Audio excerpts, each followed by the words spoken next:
Hello, everyone, and welcome to episode number 45 of the unofficial Rogue Company podcast, Broguecast. I'm here with Co-Reed. I'm here with Dirt Lord. I'm here with Garbo. And I'm here with Griffin.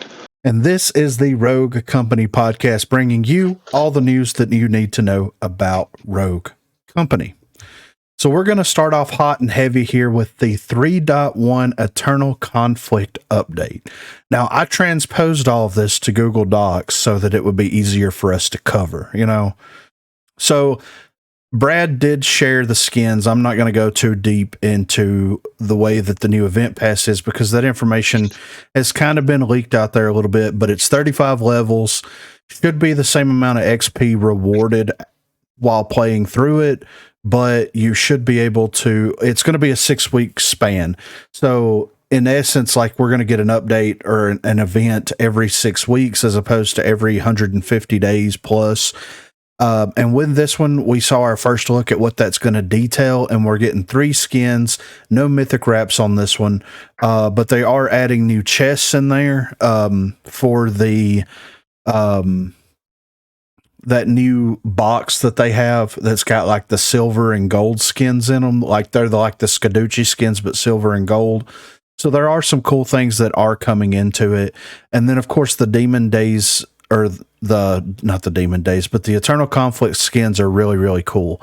I like the Demon one. I like the Glimpse one. And of course the Juke one looks really, really cool.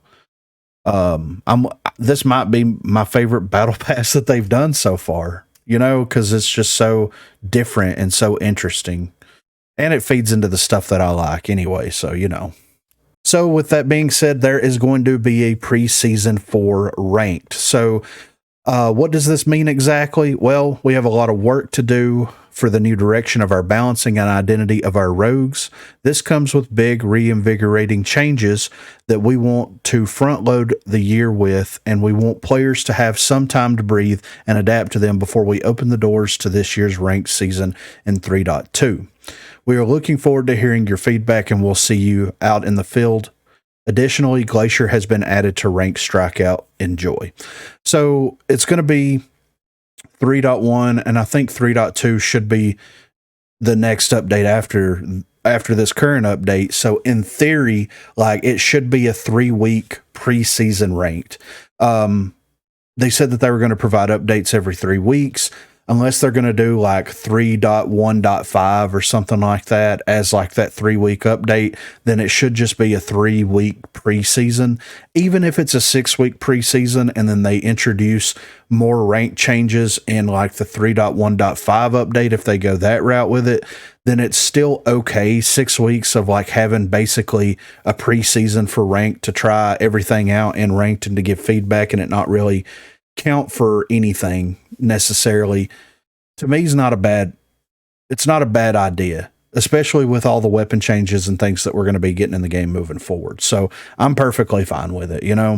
For game modes, they are adding a wingman quick play option. So in this update, introducing a wingman quick play queue that we will rotate with the current quick play each week. We intend on introducing more and better quick play queues to give our players a better variety of game modes each update. So for now, get a duo, buddy, and get out there. So it's cool that they're bringing quick play back. I'm not upset about this by any stretch of the imagination. I know a lot of people were wanting wingman to come back, especially in customs because of like the 2v2 or 1v1 tournaments that people are trying to run out there. It's hard to do that because the only thing right now, or the only thing pre-update that you had access to with the skirmish maps was dodgeball. So, I mean, you could technically do a 2v2 in dodgeball, but I don't know. I don't participate in the tournament, so I'm not 100% certain. But like,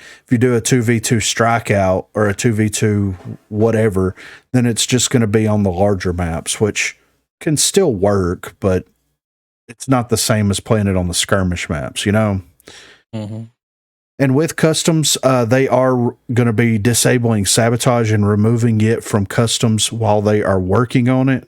And in its place, they're going to be bringing Wingman and Battle Zone into the customs. And Wingman, cool. Battle Zone, Ugh. Customs? To Yeah. get rid of battle zones. I agree. But wingman will be cool because, like, in the past, we've done wingman strikeouts, but it's been 4v4 on the skirmish maps. And those are a lot of fun. Like, doing anything on the wingman skirmish maps, like the all shotguns or all melees or whatever, like all those stupid times that we've got on there and ran around with people and had fun. I've always went wingman on that stuff because it is on the smaller maps. So I think that would be okay. And that'll open it up, like I said. But Battlezone, no. Just no. So for quality of life changes, lobby music randomizer. So what was your favorite seasonal music track of Rogue Company? Was it season 3, season 4? Well, in this update, you can enjoy them all. In our initial pass, the lobby music will rotate each time you log in. We hope you enjoy the music. In later updates, we'll look to potentially give you more control over this. I think that, like, there was only maybe one lobby music track that they're not going to be able to include into this because it was Run the Jewels. I think it was that initial, that season 0, right? Like, yeah. So, which is fine. That was a good one, though. I know, but licenses and time limits and, Expensive. Yeah. I'm upset. Could be Very worse. upset. There's been some really good lobby music, even though I have to cut the music off so that I don't get hit with a copyright thing, which I think that they've changed the walk-in music. I don't know. I'll have to check and see because the last time that I cut the music on, I got hit with a claim, copyright I think if claim. the music is in the game, then it should be allowed to be streamed. It's so crazy to me. Yeah, I know. I agree. So, because obviously that game paid whoever to use that music in the game. Yeah, right. They got their money. Yeah. So for map audio cleanup, thanks to the combined efforts of the community and our audio team, we have cleaned up the audio on Icarus and Vice. Let us know if you experience any audio issues on those or any other maps. Recordings or screenshots of the locations help us best. So I know that Icarus had 2 dead spots in it. I don't know where the Vice dead spot was, but because we don't really get Vice all that often. Like last night we got Vice twice, and that's the first time that's happened in forever. Vice is Vice. Yeah, right. Right. I think it's in some of the doorways. It's got to be, right? Kind of like on, yeah. You run through it, it's like, can't hear nothing. Yeah, it's like a tunnel or something. Yeah. But at least they're getting those sussed out and cleaned up. And if there's any other, map audio issues that anybody has, let me know. Drop it in the Discord. In the description, there's a link to the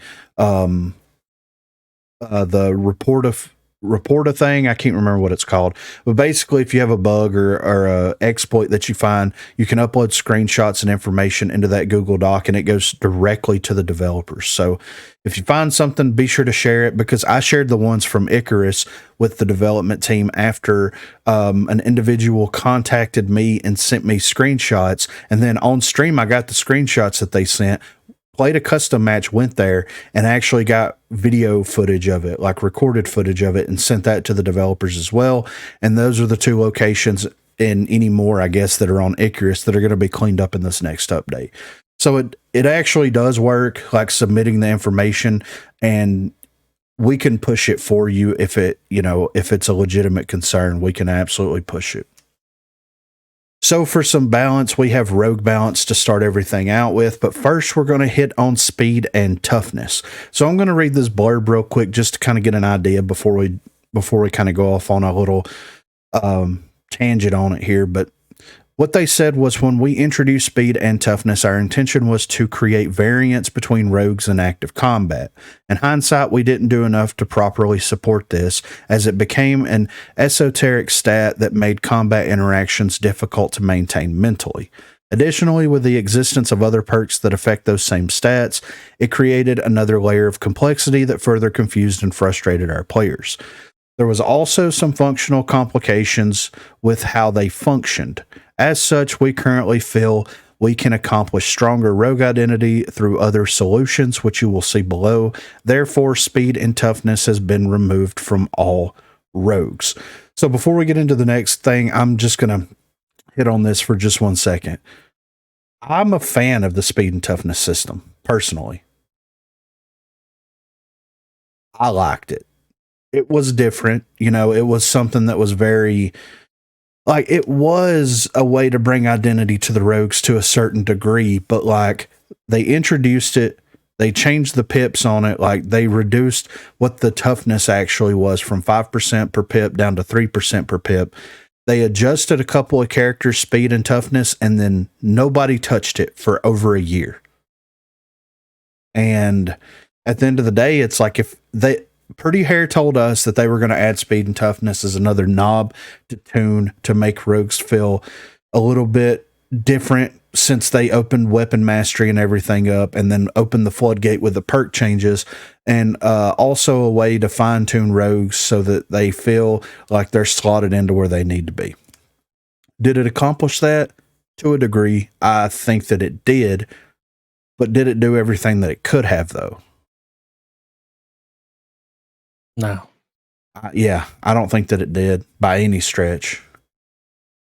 And it makes sense, right? Because like if I'm using a specific weapon, if I shoot someone like Lancer and do 25 damage, and then shoot Saint and do 20 damage, and then shoot Anvil and do 15 damage with the same weapon at the same distance, then I can see where it can be very confusing and frustrating for newer players, especially since there's nothing in game that explains what the speed and toughness system actually is and what it does, you know?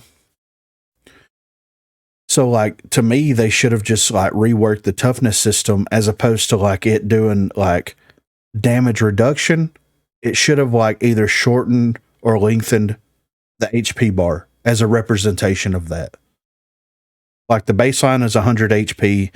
Lancer is like 90 HP. You know, once you like calculate everything out to what that increased damage she receives is, and then everybody else is 120, 130, depending on where their toughness falls into that equation. To me, that makes more sense. I think they should do the same thing with bulletproof. It shouldn't be like this buried statistic unless you are going to allow us to see the enemy team's perks that they purchase and know that they exactly have these perks that do damage reduction out of the gate in some form or fashion. And then with speed, like it really doesn't matter if you're going to get shot while you're behind cover after running to the cover. It doesn't matter how fast your character is. Latency is still going to exist, and you're still going to get hit by bullets behind walls, you know? So, but yeah, what do y'all think about the speed and toughness taking the exit? I mean, I think it's a good change. It was going to help everything. But at the same time, it did give all the rogues identities because of weapon mastery, which was not something I was a fan of. So, Well, I just want to see how it plays out. I'll be more of a fan to actually know. I guess get the feel of not having the speedness and toughness system because, like, I'm so used to it now. Yeah. Like, it's become a thing, you know? Like, I'm used to Anvil being the slowest one. Yep. I'm used to, like, you know, Switchblade or Lancer being the fastest ones. And, like, they're just little things that you're going to be used to and be trying to do or implement that you're not going to be able to implement anymore. So, yeah. I'm 50-50 with it. I'm just going to say I'm 50 with it. I'm cool with it going. And it's pretty much because I didn't really, I mean, maybe because I didn't pay enough attention, but I didn't really notice it even when it changed into the speed and toughness thing. And only the speed. Yeah, I didn't notice either certain one people. really. Like I always thought that Lancer was faster, and I always thought that maybe Dahlia was faster. It would make sense that the smaller rogues would be faster. But Right. like when it came to the whole giving them an identity thing, I felt like the developers said fuck their identity when they invented weapon mastery, man, because that was a huge part of their identity to me. Was like I knew what weapons I was going against when I was playing these certain rogues. Mm-hmm. And then, you know, if you wanted to like use a certain weapon, you had to use a certain rogue. Yeah. Mm-hmm. and that was part of the identity. So when they threw that out the window, then I was just like, well, fuck all their identities, I guess. Yeah. No, I'm right there with you on that. I mean, it definitely is something where it's like you take something away and then you try to like find another way to reintroduce their identity. And by doing so, it's kind of like half-hearted almost. If anything, I think it would be a great thing to take out, because you could introduce, say, future rogues. One of them might have a passive that's like, let's just say 1 out of every 5 bullets that hits doesn't do damage, or something like that. Something where they take reduced damage from certain types of weapons or something. Yes. Then, you wouldn't even have to worry about the toughness being factored in. Right. Yeah, I agree. So you just know, well, this rogue has that, so I want to use them. Yeah. That makes sense. And that's something that I didn't even consider either, because like, Switchblade, whenever you throw a gadget, she gets that speed boost. Well, that on top of having access to the speed that she had made her so fast. Lancer, whenever she popped her ability, made her so fast. Like, it's not to the point where Dahlia with the Lancer. Yeah, like, she stacked it. And still crazy. Yeah, yeah. So they're going to like basically readjust all the rogues back down to baseline toughness, baseline speed. Everybody's going to be moving at the same rate. Everybody's going to be taking the same amount of damage. And armor is like a visual representation of a concept, right? You have a bar above their name or above their health bar that has like the armor visualization. If they're going to leave bulletproof in the game as a perk, fine, but turn it into an extension of armor. Turn it into something tangible.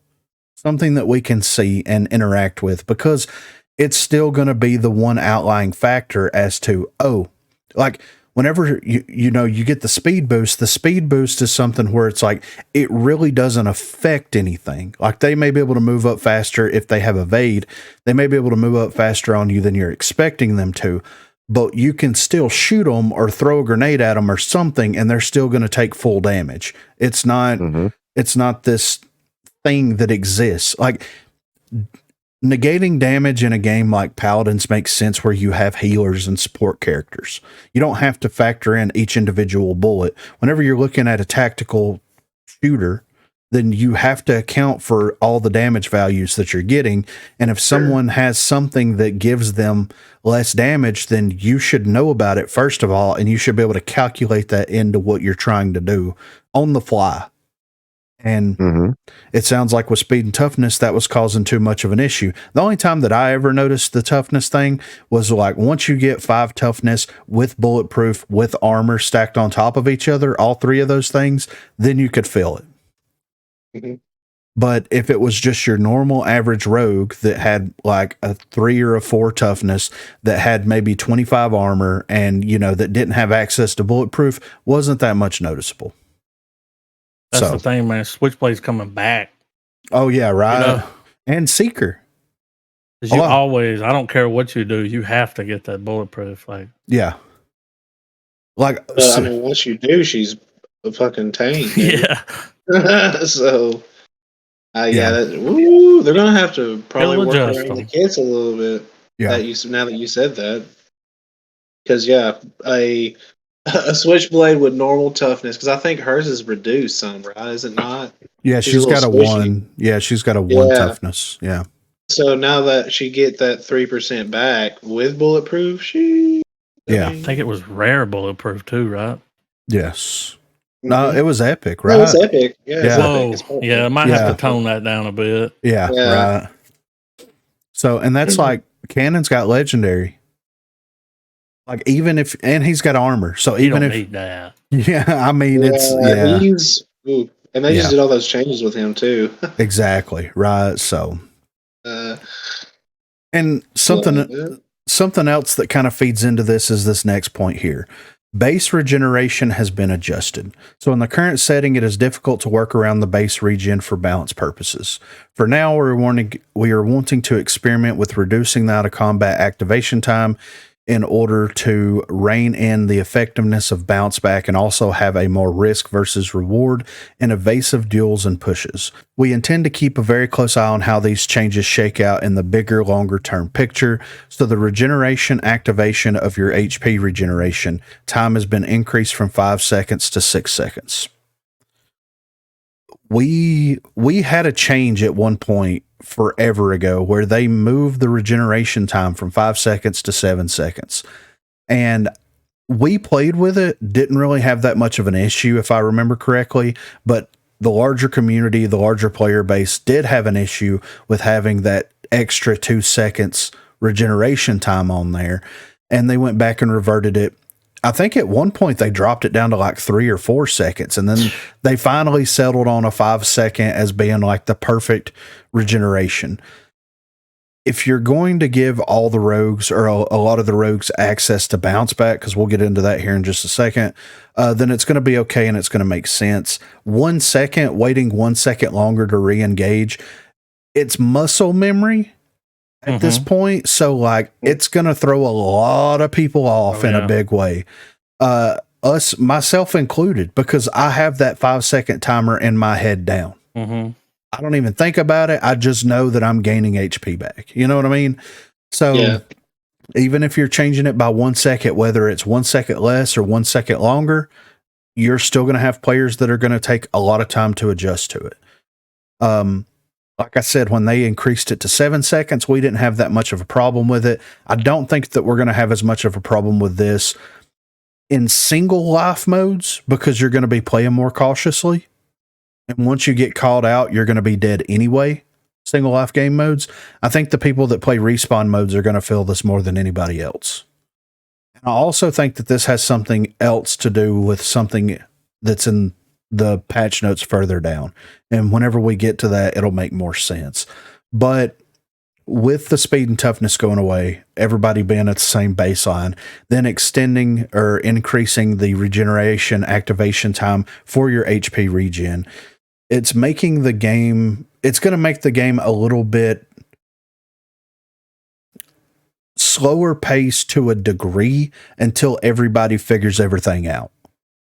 Because once they drop into the game and they realize, oh, I'm a second off, I need to wait a little bit longer, then they're going to overweight to make a push. They're going to overweight to re-engage. Yeah. And it's going to cause this weird HP regeneration fight that happens, you know, in any type of situation. So it is going to be rough whenever you change like something that is that core and fundamental to the game, that like it's muscle memory that nobody has to think about. So these are the rogue changes after that, and we'll just kind of hit on them as we go.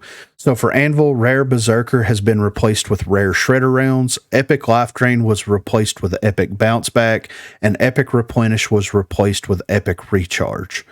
I'm not sure if Recharge is a new perk or if they meant Energized, but either way, they are getting rid of some of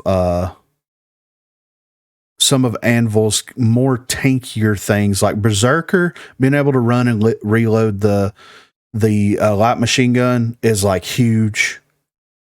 Having Life Drain is huge, and having Replenish being replaced outright is huge for him. So I think he's still going to be in a good spot. I just don't think he's going to be as good as he was before, you know? With Dima, the Epic Bounce Back is being removed, and it's going to be replaced with Epic Energized, and which is a downgraded version from Legendary Energized, and they're giving him Legendary Tenacity, which is like, why didn't he have that the entire time? Like, if anybody has Legendary Tenacity, you'd think the person that carries a Merv launcher around would have Legendary Tenacity, you know? So this makes sense. This checks out completely, you know. For Glitch, he is getting an entire new perk loadout. So he's going to have Rare Nimble Hands. Rare Tracker Rounds is being replaced with Rare Evade. Rare Energized is being replaced with Rare Armor. Epic padded steps still. Epic tenacity is being replaced with epic bounce back. Epic armor is being replaced with epic stalker. Legendary bounce back is being replaced with legendary tracker, and legendary gunsmith is being replaced with legendary gadgeteer. They're kind of they're slotting Glitch in a way to where he's actually going to be, in my opinion, a little bit more of a breacher. Like, having access to legendary gadgeteer with the Simtex, with the flashbangs, that allows him to get in there and push. Having access to legendary tracker gives, like, the only other person that has a legendary tracker is Dallas. So if he shoots someone, they're revealed and he can see their footprints in the sand and the whole 9 yards. It's going to allow him to, like, be able to track people down after the push initially happens. Having Stalker isn't going to hurt anything. I feel like they drop the armor down because of the changes with the speed and toughness system. He's still going to have padded steps. He's going to have evade, which he's going to be able to take shots and still continue to move forward. So this really feels like it's slotting Glitch into that actual breacher role that he's kind of designed for, you know? Mm-hmm. So for Juke, she's receiving a new perk loadout as well. So she's going to have rare nimble hands, rare gunsmith, rare life drain was replaced with rare armor. Epic Stalker, Epic Gadgeteer has been replaced with Epic Shredder Rounds. Epic Bounce Back is replaced with Epic Blaster. Legendary Bulletproof has been replaced with Legendary Gadgeteer, and she's going to have access to Legendary Energize. On top of that, for her Juke boots, her recharge rate has been increased on the recharge rate for her boots from 3 seconds to 4 seconds, and the distance and speed multiplier has been reduced from 30% down to 20%. So, like, Juke is kind of a weird character because they released her as a defender, but has she ever really felt like a defender? No. No, not once. Yeah, like, she plays a very serious breach slash yeah. intel Yeah, I was role. about to say, I get how you can call her a defender because those things can kind of shut down lanes, but aside from that, nothing else about her could be called that. right. So, with her having rare nimble hands, rare gunsmith, rare armor, epic stalker, epic shredder rounds, epic blaster, legendary gadgeteer, legendary energize, sounds like they're making her a breacher. Like, it sounds like they're completely getting rid of all of the things that would even remotely make you think that she's a defender. And it sounds like they're going to slot her into a breacher. She's going to be able to throw the juke drones out there. She's going to be able to throw the impact grenades. She's going to be able to use the reflector. She's going to be able to move with the juke boots and just run right down your throat. Which is, well, there's a reason why you see her get banned so much. Yeah, I know, right? Yeah. And this, you know. Yeah. And like with her having access to legendary bulletproof, and then like how the weird issues that are happening with like her juke booting around, either not being able to be tracked or because she's not taking damage juke booting, it's like, okay, well, let's kind of simmer that down just a little bit. But if people are going to play juke like this, let's just embrace it and just go with it. And I'm fine. They play her like that. Yeah. And I'm fine with that. Yeah. So remove the problem. The problem with her was having legendary bulletproof with everything else. They removed that problem. They got rid of life drain, and they're saying, hey, you want to play hard and fast? All right, here's Energize, here's Gadgeteer, here's Shredder Rounds, here's Blaster. Go have fun. Yeah, have at it. Yeah. And I'm okay with that. Like, I want people to play her that way. Like, if that's how people are playing her, the developers are seeing how people are playing her, and they're just like, okay, we'll adjust her kit for that play style. And with that adjustment comes a removal of life drain, which comes a removal of legendary bulletproof, bounce back, you know, like being gadget, like, so, you know, I'm fine with that. And I'm most excited about the juke boots because me playing with her is so janky and fiddly because, like, you glitch around all over the place because you're moving so abruptly. Maybe this even when you spectate someone playing with her. Yeah, it's crazy, right? So next up is Lancer. So Lancer's receiving a whole new perk loadout. So she's going to have access to rare Gadgeteer, rare shredder rounds, rare stalkers being replaced with rare bounce back, epic life drain, epic energized, epic padded steps, legendary gunsmith is replaced with legendary stalker, legendary life drain is being replaced with legendary evade. Also, they're updating her passive ability. So on the dodge roll, it will only reload mag-fed weapons. This includes the Striker 810, all SMGs, all assault rifles, all DMRs except for the Devotion, all sidearms excluding the revolver. And quick and quiet movement speed has been buffed a little bit because of the speed adjustment, the speed and toughness thing. So she's going to be moving 12.5% faster as opposed to 10% faster. They're like slotting her into the playstyle that she was always meant to be put into. Like they gave her all these OP perks because she's one of the most popular characters in the game.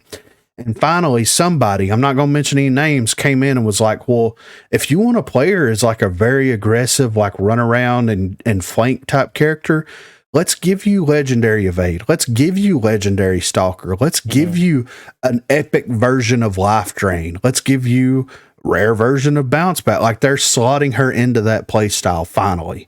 And they're you've got the roll reload. You don't need gunsmith. Exactly. Right. Yeah, exactly. So, and this is the first time that we've had a legendary evade since they first introduced the perk rework. And like when you activated her ability and had legendary evade at that time, and with the speed and toughness, she could run across the boat on Glacier in less than 5 seconds from one end to the other. That's how. Yeah. So now that they're getting rid of speed and toughness, they can actually start giving characters legendary evade, and it makes sense for her to have it. So I'm so excited about this passive update for her. No more arbitrator, no more shotgun lancer except for the striker. Like no sniper rifles are good.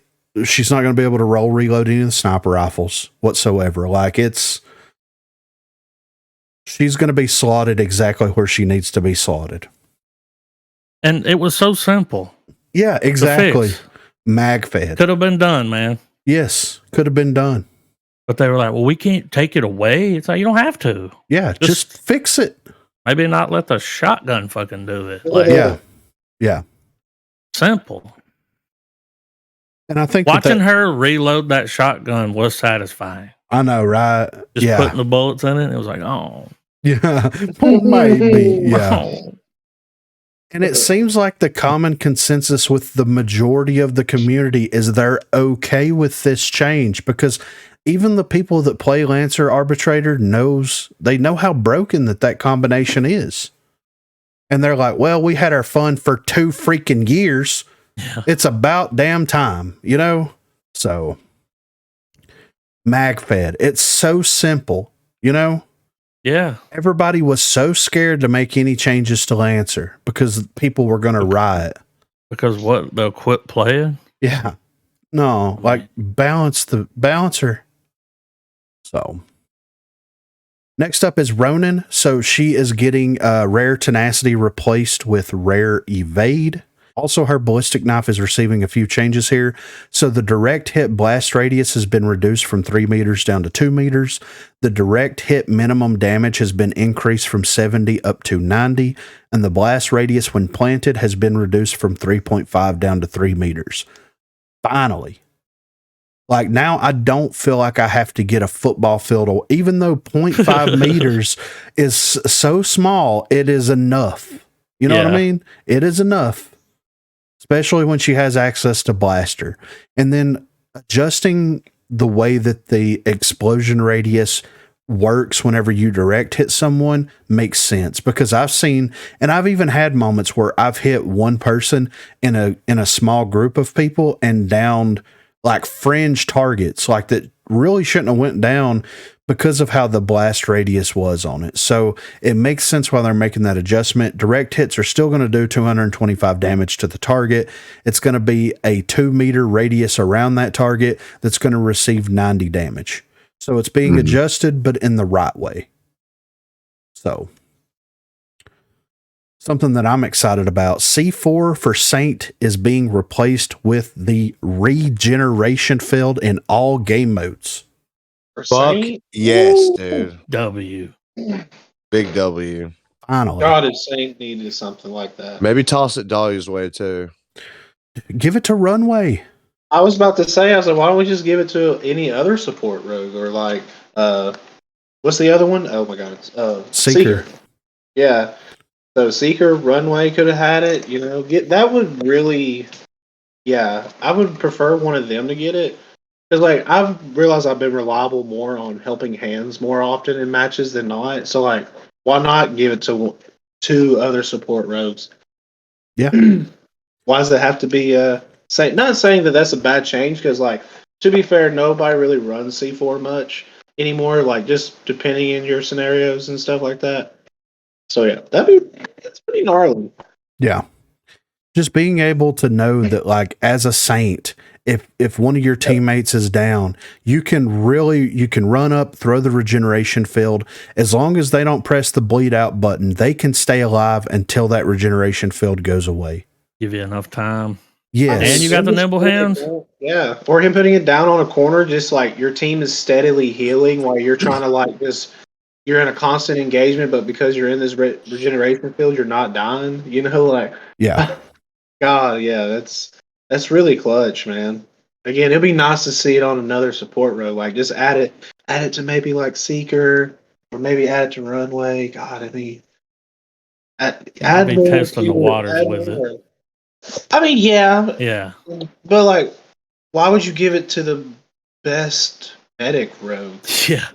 Well, You know, that's what I'm saying. Like, I mean, I understand the argument that he is the best, but like, at the same time, man, like one of our biggest complaints right now is Runway not really one of our biggest, but at one point was like her being a breacher style, being able to use the briefcase for that. Like, why can't you use the briefcase for 2 health regenerations instead? That puts her more as a support rogue for sure. Well, and you got to look at it from this perspective too. If Saint is the only one with a regeneration field, and you live in a world where you have bans and drafts, then one character only having access to this one specific, very, very niche item could upset the balance of ranked matches. Like, imagine playing ranked strikeout with a Saint that has a Runway where you can just like throw them things down constantly on the point and you're just surviving. Like that could lead to issues. There's nothing like, of course, glitch and EMPs exist and you can still shoot them and destroy them, of course.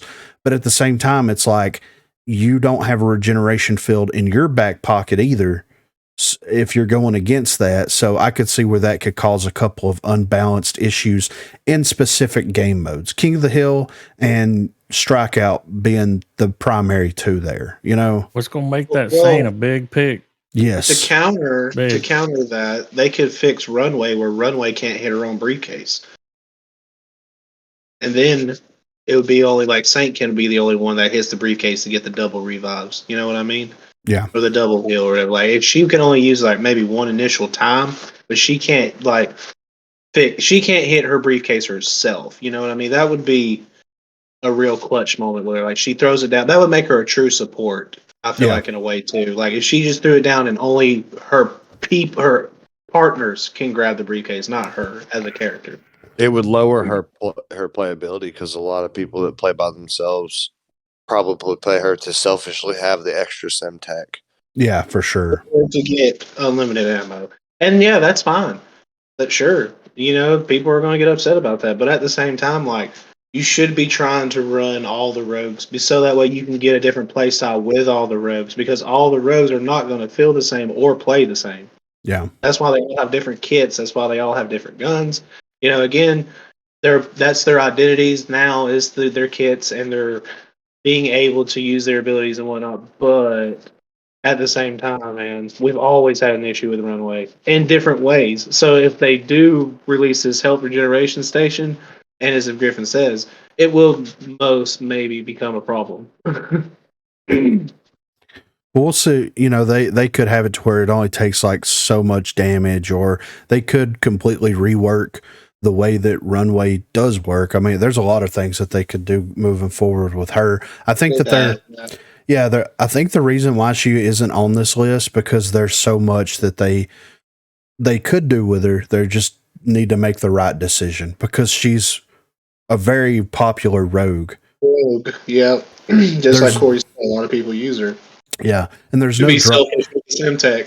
Yeah, and well, there's no drawbacks to running her. You have a sniper, you have an assault rifle, you have Semtex, you have trip mines, you have a briefcase that you can re up on everything, and then she has great perks as well. So like, she even has helping hands, you know. And again, I lean more to that anyway. Like again, more and more that I play, I find myself purchasing helping hands more and more. But yeah, man, that would be like the counter. Like you said, she has no downside. So her downside could be the fact that she can't hit her own briefcase. Yeah, absolutely.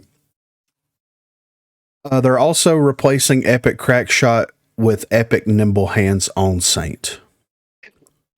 So I need to look at his actual perk. Well, let me look at it real quick to see. Yeah, and that Crackshot was only like a 10%. It wasn't increase, high. I think. Yeah, it wasn't even worth it. I mean, I'd get it, but yeah. So right now, before you get all the healing perks. Right now, Helping Hands is legendary. So what it's going to do is drop Helping Hands down to. No, it's going to be what? Oh, it's Nimble Hands. Never mind. Yeah. Okay, I thought it was Helping Hands, but okay, so that makes sense. I mean, I'm fine with that. I want the faster reload.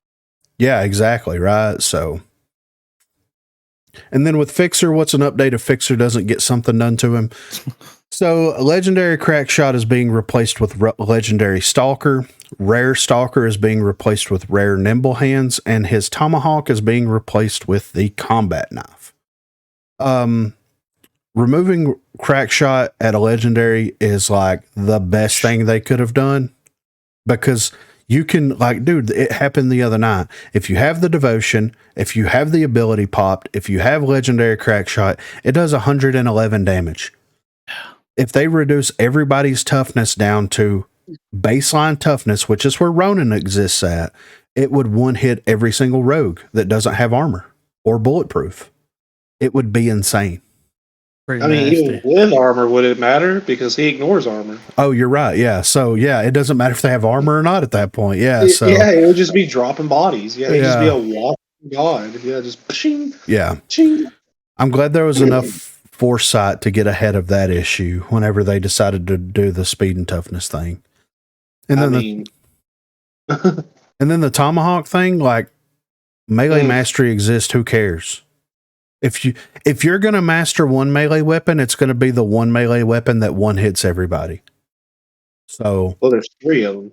Yeah, I know, but like the Tomahawk is the one that most people use. The combat. It's the fastest. Yeah, it's the fastest to throw out of your hand for sure. Like it has the highest. Yeah, it has the highest throw weight and throw speed, I believe. Yeah, and that's it makes it faster than the Kukiri, and it makes it faster than the Katana. Yeah, so. And the Kukiri is just as small, but it doesn't hit as hard either. I think it only hits 100, where the Tomahawk can hit 125 once you upgrade it all the way. Yeah. So. All right, for perks, so for armor, this is, of course, in reaction to the global loss of toughness and increased effectiveness of shredder rounds.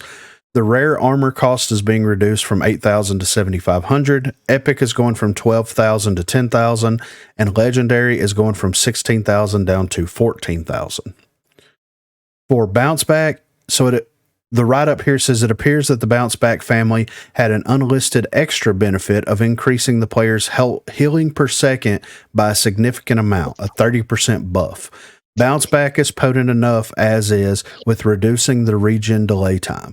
So we will remove this and see how it goes. So the additional healing per second has been removed from all tiers of bounce back. That makes sense because like it didn't make sense why bounce back was so OP. It just felt OP. That's why. That's crazy.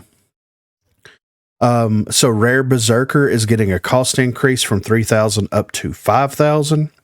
Evade is getting a huge price increase. So the rare version is going from 1,500 to 4,500. Evade is going from 3,000 to 6,000. And Legendary is going from 5,000 to 9,500. Who's got a legendary evade? Lancer will have it. Okay. All right. I was like, who the hell is legendary evade? Yeah. Okay. So- Well, I mean, I guess that makes sense, honestly. Yeah. Damn it. Somebody's paying attention to the perks. I know, right? Because 1,500 or 3,000 evade was something nice to throw money into that you got all these crazy benefits off of, you know? So, yeah, dude. You didn't even have to really be the one shot in the facility for that evade to kick in. Yeah, exactly. Right. So, I mean, maybe, maybe that could have been what it was. Maybe they, because there have been times that I wasn't even nowhere near getting shot at and it would activate. So maybe they just, it has a little bug going on with it or something too. right. So for Gunsmith, each tier of Gunsmith has its benefits reduced by 10%. So now it's going to be 10, 20, 30%, as opposed to, I think in the last update, it went 15, 30, 45%. So they're readjusting Gunsmith yet again for the fall off damage. So 10%, 20%, 30%, and I'm okay with that. It's going to help the weapons out. Life Drain is receiving a slight adjustment to the rare version. It's going to increase the amount of healing received from 20 up to 25. Nimble Hands. Rare Nimble Hands is going to go from 1,500 to 3,500. Epic is going from 2,500 to 4,500. Legendary is going from 4,000 up to 7,000. So they're really, really sinking a lot of money or a lot of price increases to reload perks and perks that specifically revolve around ammo. Is there any that are dropping? Like any perks with price that are dropping? Well, Padded Steps is dropping from 10,000 to 9,000. Yeah, but it's like all of the perk changes that you've said so far have been like really high money cost increases, like, and there's no like money reduction on other perks to, I don't know, feel like balance it out. The armor got a cost reduction. That was the only one really. Yeah. Not much, but yeah, that's what I'm just saying. It just sounds like it's going to be a little harder to invest your money into the perks. So you got to be more picky with your perks. It's starting to sound like picky perks. Which I'm already picky with my perks, because sometimes I'll go green gun the whole fucking game just so I can run perks. Yeah, right. Because perks are really, really strong in this game. Yeah. Quick Hands is receiving a cost increase for the epic level, and it is going from 5,000 up to 7,500. And then Stalker is receiving a cost increase from 2,000 to 4,000 for rare, 4,000 to 6,000 for epic, and legendary is going to go from 6,500 to 8,000. The reason why I think that a lot of these perks are getting price adjustments is because evade was something that people would throw money into, and you really don't see how beneficial evade is until you buy it in a round. Mm-hmm. The same. You see what it's actually doing for you, like that 2 seconds of getting around the corner or any of that jazz. Yeah. Same thing with Nimble Hands and Quick Hands, and I also feel like they're gearing up to, because we saw some characters have Replenish removed from their kits completely or replaced with either Nimble Hands or Quick Hands with the perk reworks for the rogues above. So I think that they're gearing up to possibly have what we talked about in the last episode, is Replenish being kind of reworked into a different. Yeah. So that could be something gearing up to that, where it's like, okay, you may have epic version of Replenish, but you have a rare version of Helping Hands or Quick Hands. So which one is going to benefit you more, being able to reload faster or to gain, do whatever they do with Replenish, whether it be gain a percentage of the ammo back or it, refill your ammo reserve or whatever it is. It's like, which one do you want to sink your money into that's going to be more beneficial to you? So, all right, for the weapon changes, we've got a couple here, and I think that this is the last section here. We've got some pistol changes. So the Executioner is receiving some changes here. So the headshot body damage is being increased from 42 to 45. Body shot damage is being increased from 30 to 32. The base ADS accuracy has been reduced from 0.1 to 0.07. The base magazine size has been reduced from 12 down to 8. The level 1 upgrade increases the magazine size from 8 back up to 12. And the total ammo rebalance to fit our 5 mag rule. For the Spitfire, and this is something that I wanted to highlight here, is getting a range and damage fall off adjustment to experiment a different SMG community requested direction on this SMG. So a lot of people were like, well, make it do 2 damage at like long range. And, you know, people are like, well, it won't feel good, you know, if you're only doing 2 damage. Well, we want it anyway. Well, here is your opportunity to experience what you want. If you're that person that wants this. So go play with a Spitfire and tell us how, you know, tell us in the comments how good it feels to do 2 damage at 30 meters, please. So for the fall, it's not going to feel very good. Yeah, exactly. I mean, especially when you only get 2 or 3 of those slots and you do. And 6 that thing, the further they are, whew, the lower. that thing's just like jumping. Just yeah. So the fall off range has been reduced from 9 to 18 meters down to 7 to 14 meters. Fall off damage at second threshold reduced from 55% down to 25%. The level 1 upgrade loses its range upgrade in exchange for reducing reload time from 1.6 to 1.2 seconds, and the crouch and jump accuracy modifiers have been removed. So please go play with a Spitfire and tell us that's what you want all the SMGs to do. For the warrant, the headshot damage is being reduced from 32 down to 28. The body shot damage is being reduced from 22 down to 20. And the base ADS accuracy has been reduced from 0.1 to 0.09. The warrant's a great pistol. I'm surprised it's taken this long for them to make these adjustments to it, you know? mm-hmm. So for the assault rifles, the HRM 30KS. Wow. There's a lot there. Yeah, I know. So the headshot damage has been reduced from 42 down to 38. The fire rate has been reduced from 6.33 down to 5.88. Oh, God. The accuracy changes are hipfire accuracy has been reduced from 0.885 down to 0.86. The ADS accuracy modifier has increased from 0.115 to 0.13. The move account penalty has been introduced from 0 to 0.02. Accuracy loss per shot has been increased from 0.0175 to 0.019. The max accuracy loss increased from 0.048 to 0.06. And the base recoil has been increased. The level 2 mag size upgrade has been reduced from 30 down to 25. And the level 3 recoil upgrade adjustment to still be an improved adjustment from the base recoil. This is basically going back to the HRM 30K that was before they buffed it like crazy. It's going to fire a little bit slower. It's going to be more accurate while ADSing. It's going to do a little bit less headshot damage. They're also adding in a movement penalty while using it. So I'm guessing whenever so you if you're doing ADS, that side to side, or yeah, you know, yeah. Sounds like I'm going to have to throw that 30 down to 25 though. That's like, man, 30 was already, huge. You know, yeah. But it's too strong. I mean, it is though. It feels so good. I love it. It does feel good to slap. I need an AR I want to run to, and that's the one that I run to. And now they're but to the ground. Eventually everything gets touched, so it'll all work itself out. Just y'all keep hitting the SMGs first, and then make y'all's way back. Somebody fix the SLC. Fix the SLC first. Well, we're getting there. Don't worry.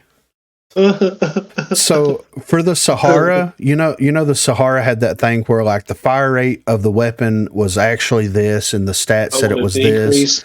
Yes, legendary order. Yeah. So they fixed the fire rate across all levels, and now all levels has a fire rate of 7.04. So they fixed all of that weirdness.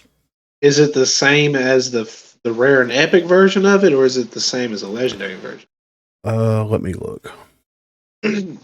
Wasn't that the one where it was like, don't go past the second upgrade because it gets worse? Yes, Okay. exactly. Stay on epic. Don't get the legendary because it's slower. I think that was my issue with the gun.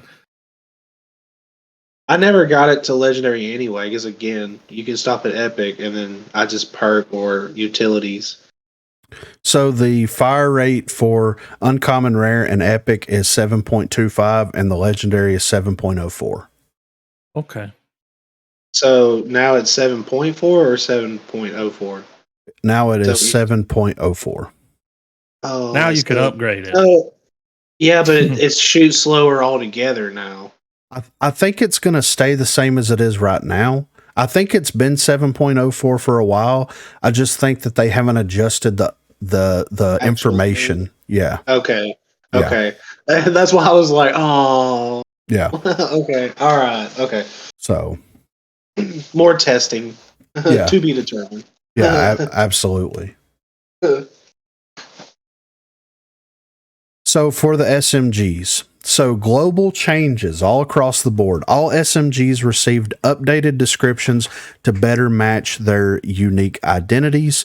All SMGs received a third damage fall off threshold, with damage fall offs with damage reduced down to 30 to 45%.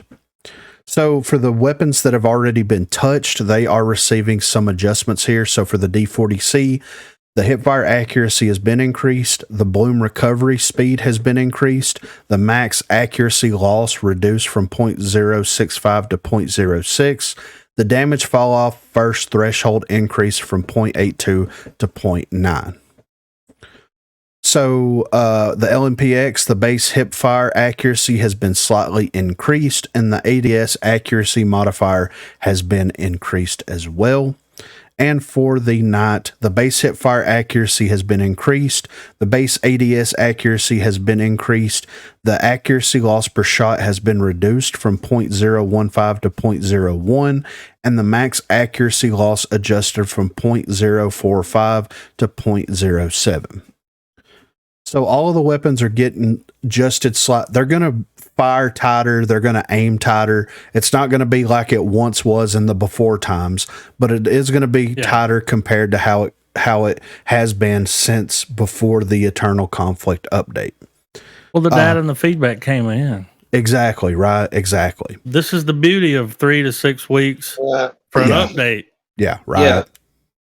And they weren't horrible. You just clearly can tell how far they went off the rails. Like, oh, we're gonna make them the most accurate weapons when they don't need to be. Yeah. So when they did those changes, people were just so upset. So I mean, now they're changing them back. Oh, it's gonna be a nice feel, man. I think when I'm gonna grab the D40C, because again, I've already adjusted myself to the night, how the ALMPX and the D40C shoot now. So now when they're gonna adjust it, yeah, it's gonna just be icing on the cake for me. Right. And with the SMGs receiving a third damage fall off threshold, then this should essentially, hopefully, allow for first bullet accuracy, or the first couple of bullets accuracy, depending on how the bloom affects it, how the accuracy affects it, and all that kind of stuff, which should allow you to take pop shots at enemies. And this should apply to all the SMGs moving forward. Hopefully, at least that's the way that I'm hoping for it to happen. Because that's the one thing that, in my opinion, really needed to be adjusted with the previous SMG changes. If I'm going to have the ability to ADS and take 1 or 2 shots on someone moving between cover, at least allow me to hit those first couple of shots. Yeah. Just enough to push them back. Well, it felt like you were hip firing. Nothing either. Yeah. Yeah. It was like, yeah. Might as well just hip fire. It did feel like you were just hip firing. Yeah. Mm-hmm. Yeah. Because it wouldn't even close. It wouldn't even tighten up enough where you can get a shot. Yeah, exactly. So for the rest of the SMGs, the SLC, headshot damage has been reduced from 18 down to 17. The damage fall off for first threshold has been increased from 0.75 to 0.9. The damage ranges have been reduced from 12.5 meters to 21.5 meters down to 7.5 meters to 16 meters. The base accuracy jump penalty has been reduced from negative 0.09 to negative 0.04. Crouching accuracy modifier has been removed completely. Get it out. Base hipfire accuracy has been reduced from 0.915 down to 0.89, and the base ADS accuracy modifier has been reduced from 0.07 to 0.04. For the 24S, headshot damage has been reduced from 21 down to 20. The damage fall off for first threshold has been increased from 0.75 to 0.85. Damage ranges have been reduced from 12 to 23 meters down to 8.5 to 16 meters. The base accuracy jump penalty has been reduced from negative 0.09 to negative 0.02. The crouching accuracy modifier has been removed. The base hipfire accuracy has been reduced from 0.92 to 0.9. The base ADS accuracy modifier has been reduced from 0.07 to 0.04, and the level 3 magazine upgrade has been reduced from 40 down to 36. Man. Yeah. Even with these changes, I still feel both of those weapons are strong. Sure. Yeah. I think that they're going to, but the most noticeable changes that I've seen, of course, other than the hipfire accuracy and the ADS accuracy, is the 24S had a range of 23 meters. Whoa. Yeah. Oh yeah, it was hitting. Yeah, I knew it was pretty nasty. It was almost a new LMPX for a second.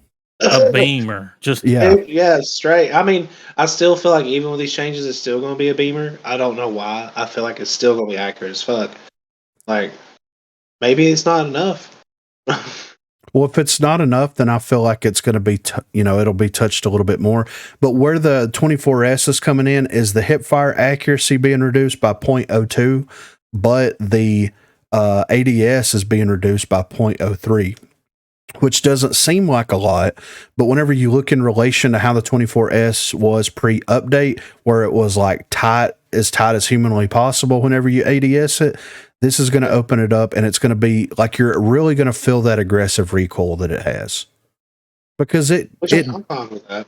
Yeah, it does have aggressive recoil. SLC's the exact same way. They're just pulling the ranges in, and they're making it a little bit harder to hit targets at longer ranges, which I'm perfectly fine with. Yeah. Mm-hmm. Which is, it makes sense because their recoil is so hard. They shouldn't be able to shoot you from 23 meters away. Exactly, right. Yeah. So, go ahead. Sorry. No, that was just saying. That was all I was saying.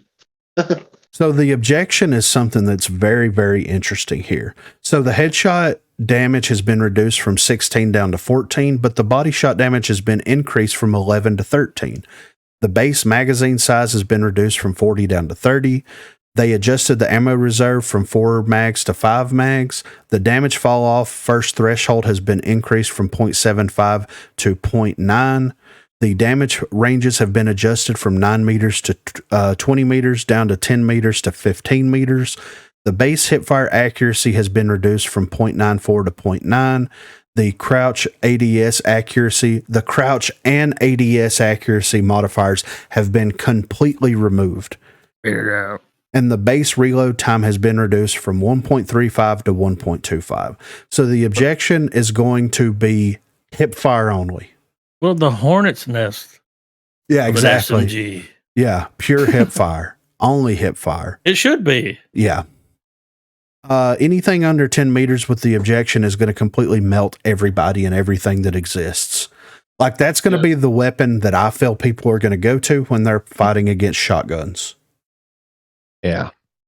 Well, I mean, just them hearing about body damage increase, they're immediately going to be like, ooh. Yeah. It's going to be like, it's really going to be a Lancer's wet dream. Mm.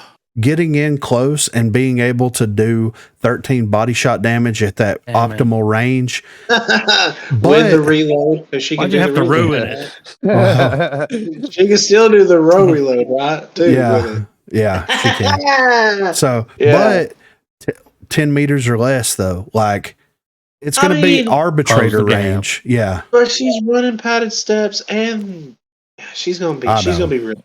10 meters, no problem for her. Yeah. She's always been, She's always been 1 meter telling me, hey. Yeah. Like, let me know she's right there. Right. But I think that a lot of your Lancer players are not going to like go towards the objection because of like it was meta, then it wasn't meta, and now people think that it's useless. I was watching a tournament earlier while people were burning people down with it. So like it's going to cause a lot of tests. It's going to take like 2 months for people to actually learn not only the Lancer stuff, but also like how the SMGs are going to feel while Lancer's running them, you know? So nobody, I was gonna say, I haven't seen a lot of people run the objection lately, but then again, But when they do, yeah. oh yeah, Jeez. I don't. It's not like I don't forget. Yeah. It's usually Dahlia. Yeah, I know, Yeah. right? I mean, She it's come back because strong with that's that what she thing. was, man. That's Yeah. She introduced with it, so You that makes account, yeah. Yeah. sense. Oh, objection. Hey, how you doing? The next weapon I think is going to be the sleeper hit, the Ibex. I feel it in my loins that this is going to be the sleeper hit. You plum? In my Before you palms. even Plums read are off, wrong. it's Well. already hitting hard because I ran it the other night and I was shredding ass with it. So, Well, Used to be shit. well, I mean, They gotta do something to it. yeah. So they're adjusting it in a pretty significant way. So the is headshot, it good? yeah, I think so. So Alright, the headshot damage per bullet has been increased from 13 to 15. The body shot damage per bullet has been increased from 10 to 12. But the burst has been reduced from 5 bullets per burst down to 4 bullets per burst. Okay. They reduced the fire rate from 4.17 down to 3.7. The base magazine size has been reduced from 30 down to 28. The base accuracy has increased from 0.915 to 0.91. Is that, I mean, that would technically be a decrease, right? Base accuracy from 0.915 to 0.91. I don't know. Not sure. Yeah. So the crouch accuracy modifier has been removed completely. The base ADS accuracy modifier has been reduced from 0.1 to 0.05. The jump accuracy modifier reduced from negative 0.09 to negative 0.05. The max accuracy loss increased from 0.04 to 0.09. The accuracy return rate greatly increased and the recoil has been reduced. So this is supposed to be the surgical burst fire SMG, kind of like the Mamba is. I think that at pure hip fire, it's going to be a pretty steep learning curve, but I think that this is going to be like the ADS. You're going to hit the majority of your shots whenever you're ADSing with this weapon. I think that it's going to kind of fit into that play style. You're still going to have the issues that you have with burst weapons in Rogue Company where latency factors into it. But Yep. I think that when people get good with it doing 4 bullets per burst and the increased damage, it's going to be pretty devastating to play around. For people that are good, it's like the Mamba. Like you're either good with the Mamba or you're not. You know what I mean? Like it's there's not really any weird middle grounds with the Mamba because you either excel with burst weapons or you don't. I feel like the Ibex is going to kind of slot itself into that position as well. And I never felt like I hit all 5 of my shots with it anyway. Yeah. So the whole giving it a less of a bullet kind of feels nice. Yeah. And Well, I that mean, 28's weird, but what is that, like 7 bursts you'll get? Yeah. Yeah. but I mean, I saw Two- that 28, I'm like, why 28? Yeah. That's, yeah. It's like, oh, 4 bullets now. yeah, but it makes sense, you know. That's, Yeah. and it feels what is it the other way? 6. So it's like 6 shots last time, and now you actually get 7 now. You get a little extra. Yeah. Yeah, you get an additional round to fire. Which it is. It's really nice, you know. And again, the other night I was running really well with the Ibex. It's going to have to be watched, I feel like, because, you know, if you're going against people that are account boosting or something and they're just wrecking ass with a fucking Ibex. I know, right? Yeah, because they're Around the map. duping it and making it look easy, you know, and not miss a single Ibex shot. And you're going to be like, "Ooh."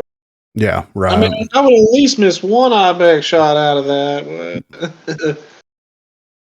So for a couple of like off things, so the gadgets, the APS is getting a increased base health from 20 up to 40. The level 1 upgrade now appropriately intercepts an additional projectile it wasn't. And I noticed that the other night when we were playing King of the Hill, and I kept throwing trophies out and it was destroying itself after one, even though I upgraded it. And then the level 1 and 2 upgrade now has health increase from 35 up to 60. So it's going to make the APSs a little bit more substantial, unless, of course, they get glitch hacked or whatever. And then Battlezone, they are removing the exploit of purchasing a cheap gadget and swapping to a more expensive gadget to resell it. So all of the gadget prices have been normalized to $5,000 with a $2,000 upgrade. Apparently, people were buying like $2,000 gadget, reselling it at changing the gadget to a $5,000 gadget, reselling it, and just stacking infinite money. As if Battlezone isn't bad enough, we have people that have figured out a way to exploit the worst game mode in Rogue Company. I didn't even know that was a thing. No, not at all, dude. It makes sense because like round 2 or 3, you'd see somebody's like, damn, he's already got like his legendary version of his gun. Yeah, right. He just bought it outright. Yeah, so it's weird that people are doing that, but it is what it is. You know, it is what it is. So, of course, there's a couple of fixed issues here that I'm not going to dive deep down into, but for this to be like the update, you know, like the last update, we got the SMG changes and a couple of things like that.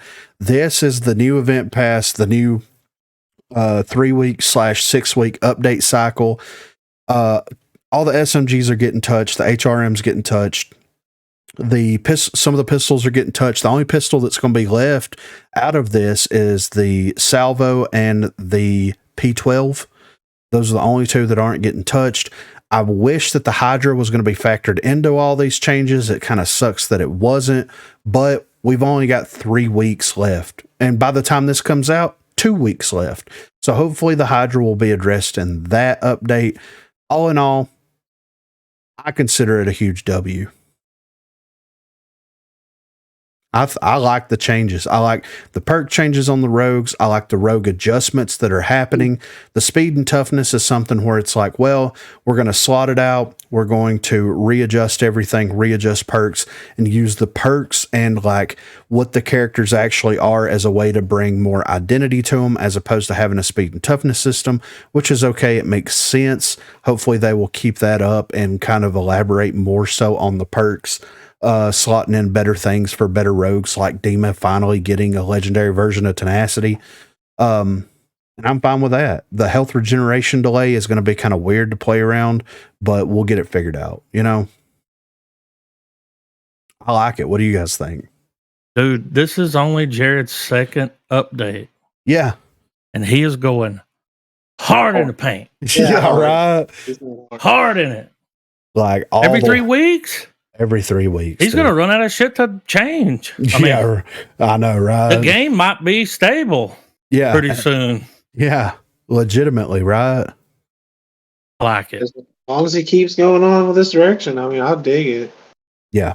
Well, and he's taking the feedback, the gun that he changed. It's like, all right, let's roll it back just a little bit. Yeah, you know? And there's some of the changes that he's making are more beneficial. Again, like the speed and toughness system. Like, I mean, that's going to help out like for the processing, help out for latency issues again, because that was like just something small. You know, it's small, but it helps out.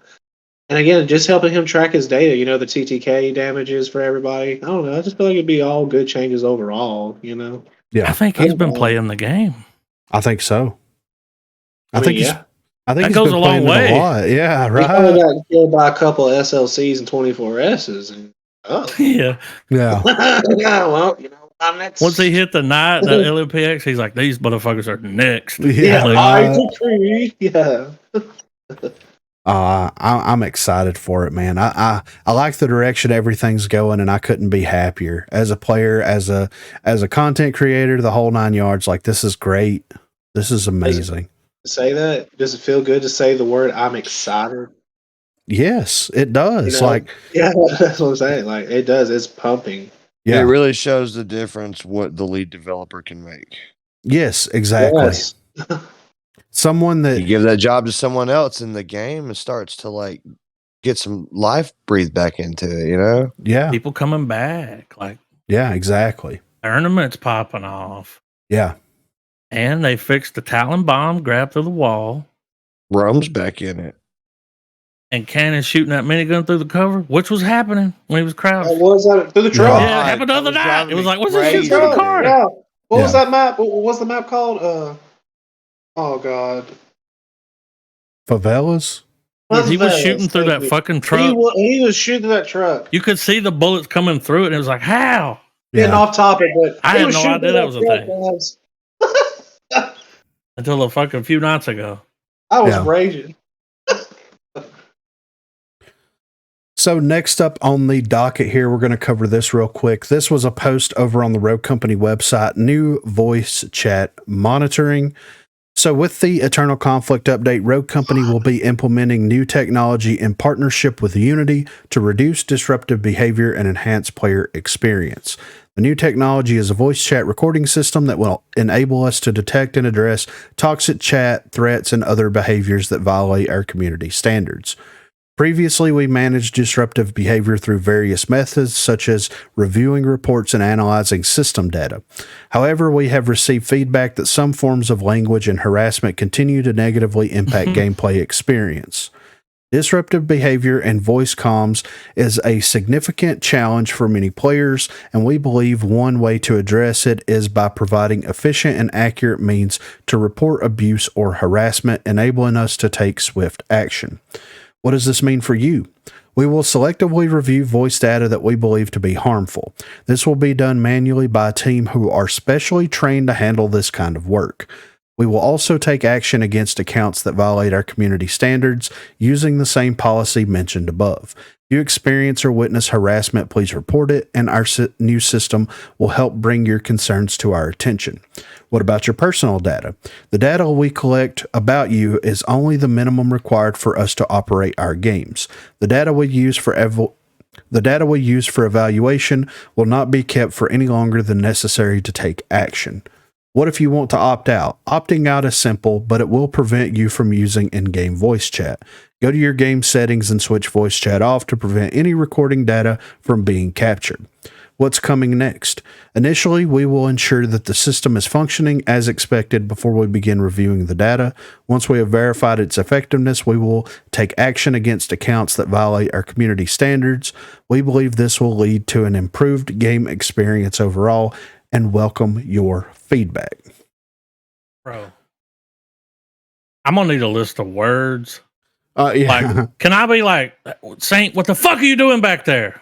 Yeah, right. Is that considered? I mean, in the heat of the moment, yeah. you know? Yeah, and the way that I kind of view this is like things that we would be considered. It says that toxic chat, threats, and other behaviors that violate our community standards. So I'm guessing that, like, if you're flat out harassing someone, if you're using derogatory language, things like that, then it's something that's going to be actioned. I think asking a saint that is like running into the wall at the back of the map to stop what they're doing, I don't consider that harassment, but I think that this could lead into a more elaborate version of the harassment policy. Like the terms and service, like it almost would lead to a more definable version of what is considered, because like it's subjective at the end of the day. Things that I think is something that is harassment, someone else may not think that it's harassment. Someone else may think that it's harassment. There has to be a like clear definition of what this policy outlines. And if it is in our policy and we all agree to it whenever, you know, because that terms of service pops up when you first download the game and you agree to it and all that kind of stuff. It may be buried in there, and that's fine. But if you don't want to worry about anybody recording you unsolicited, just turn your voice chat off. Yeah, use Discord, which most people already do. Yeah. Use Discord, use the private. It might help the game if people stop using the voice chat. That's true. It might run better. Yeah. Not having all that going on. But, you see there where it's like, if you witness harassment, report it. So it sounds like if people get reported, it's going to trigger a review. Yeah. Yeah. So not exactly sure the specifics on it or anything like that, but it is very interesting. And I think that this is something that's going to be implemented not only in Rogue Company, but across all high-res games.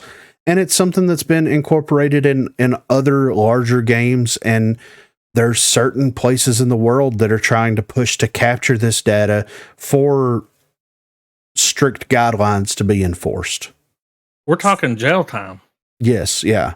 Ubisoft and in Europe, they're going to arrest people for online bullying. Like, Yeah.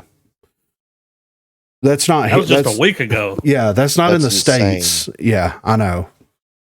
So, like I said, it's your definition of bullying and my definition of bullying could be two completely separate things. That's where it gets into these weird gray areas. Muddy waters, dude. Yeah, exactly. And I'm just not going to use it unless I have to use game chat for whatever reason. I shouldn't be ever in a situation where I have to use it, because on the off chance, you know what I'm saying? On the off chance that like someone recognizes me as a content creator and I'm on a team playing by myself with 3 people, and we've seen the situation in the past. What if someone goats someone into saying something? And they troll you and they all report you. Exactly. I mean, it can be abused. Anything can be But abused. they have a trained team. Yeah. So to listen for gaslighting. Yeah, hopefully. So we'll see what happens. What I would advise everyone to do if you're worried about this potential recording situation, just turn your voice chat off, use Discord, or use your private in-game voice sessions like through PlayStation or Xbox, and that, because Discord's coming to everything eventually, and this will be obsolete and not even be worth the time of day that it's written. But until that happens, it is what it is. It's going to be enforced across probably most major AAA developers at some point, especially whenever foreign countries. I mean, look at the loot box situation. Europe declared loot boxes as being considered gambling, and loot boxes don't really exist that much anymore in games because of things like that. Even though we don't live in Europe. Could you imagine if they do this on COD? With Oh that my proximity, God. But I think it would help if no one. Maybe they're trying to push people. Like, maybe don't use the. It would help. It would, yeah. At the end of the day, so. All right, so this next topic is going to be something that is going to be very interesting. And I'm going to sum everything up, put a nice bow on it at the end, but we're just going to take the deep dive on this. So, I got my snorkel, dog. As you can see here on February the 21st of 2023, the RCCS, the Rogue Company CS, Rogue Company Tournaments is what it's called now, tweeted, "We see the struggles, we know how to fix it, 150 likes, and we bring back the hashtag Rome Cup series." What are the struggles, and how are you going to fix something when you couldn't even fix the competitive nature for Rogue Company to begin with? So, this tweet, it got 13.2K views, but only 170 likes. It barely scraped by the minimum that they set for themselves in order to bring the Rome Cup series back, right? Then we have a tweet here on February the 23rd, which is 2 days after the initial tweet happened. How did we like the return of the hashtag Rome Cup series?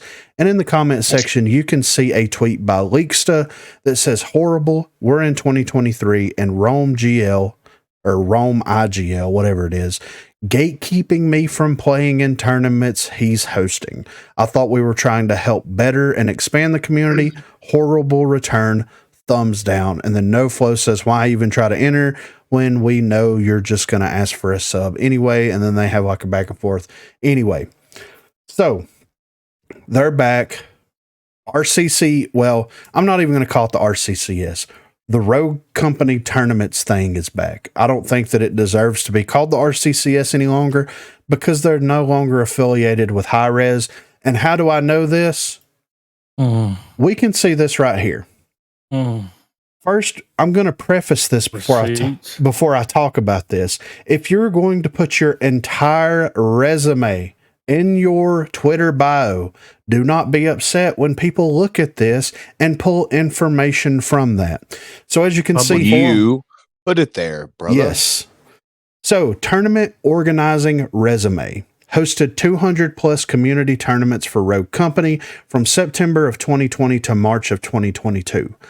Lead director for the RCCS Spring and LAN event, hired directly by Hi-Rez to run the competitive Rogue Company scene. Then we have another line here. Lead director for the RCCS Summer and LAN event, hired directly by Hi-Rez to run the competitive scene June 2022. Interesting. So, if anyone remembers back whenever I brought this up on the Broguecast several moons ago, Many moons ago, I contacted this particular individual and asked questions around the time that a lot of the RCCS drama started to unfold in the competitive scene.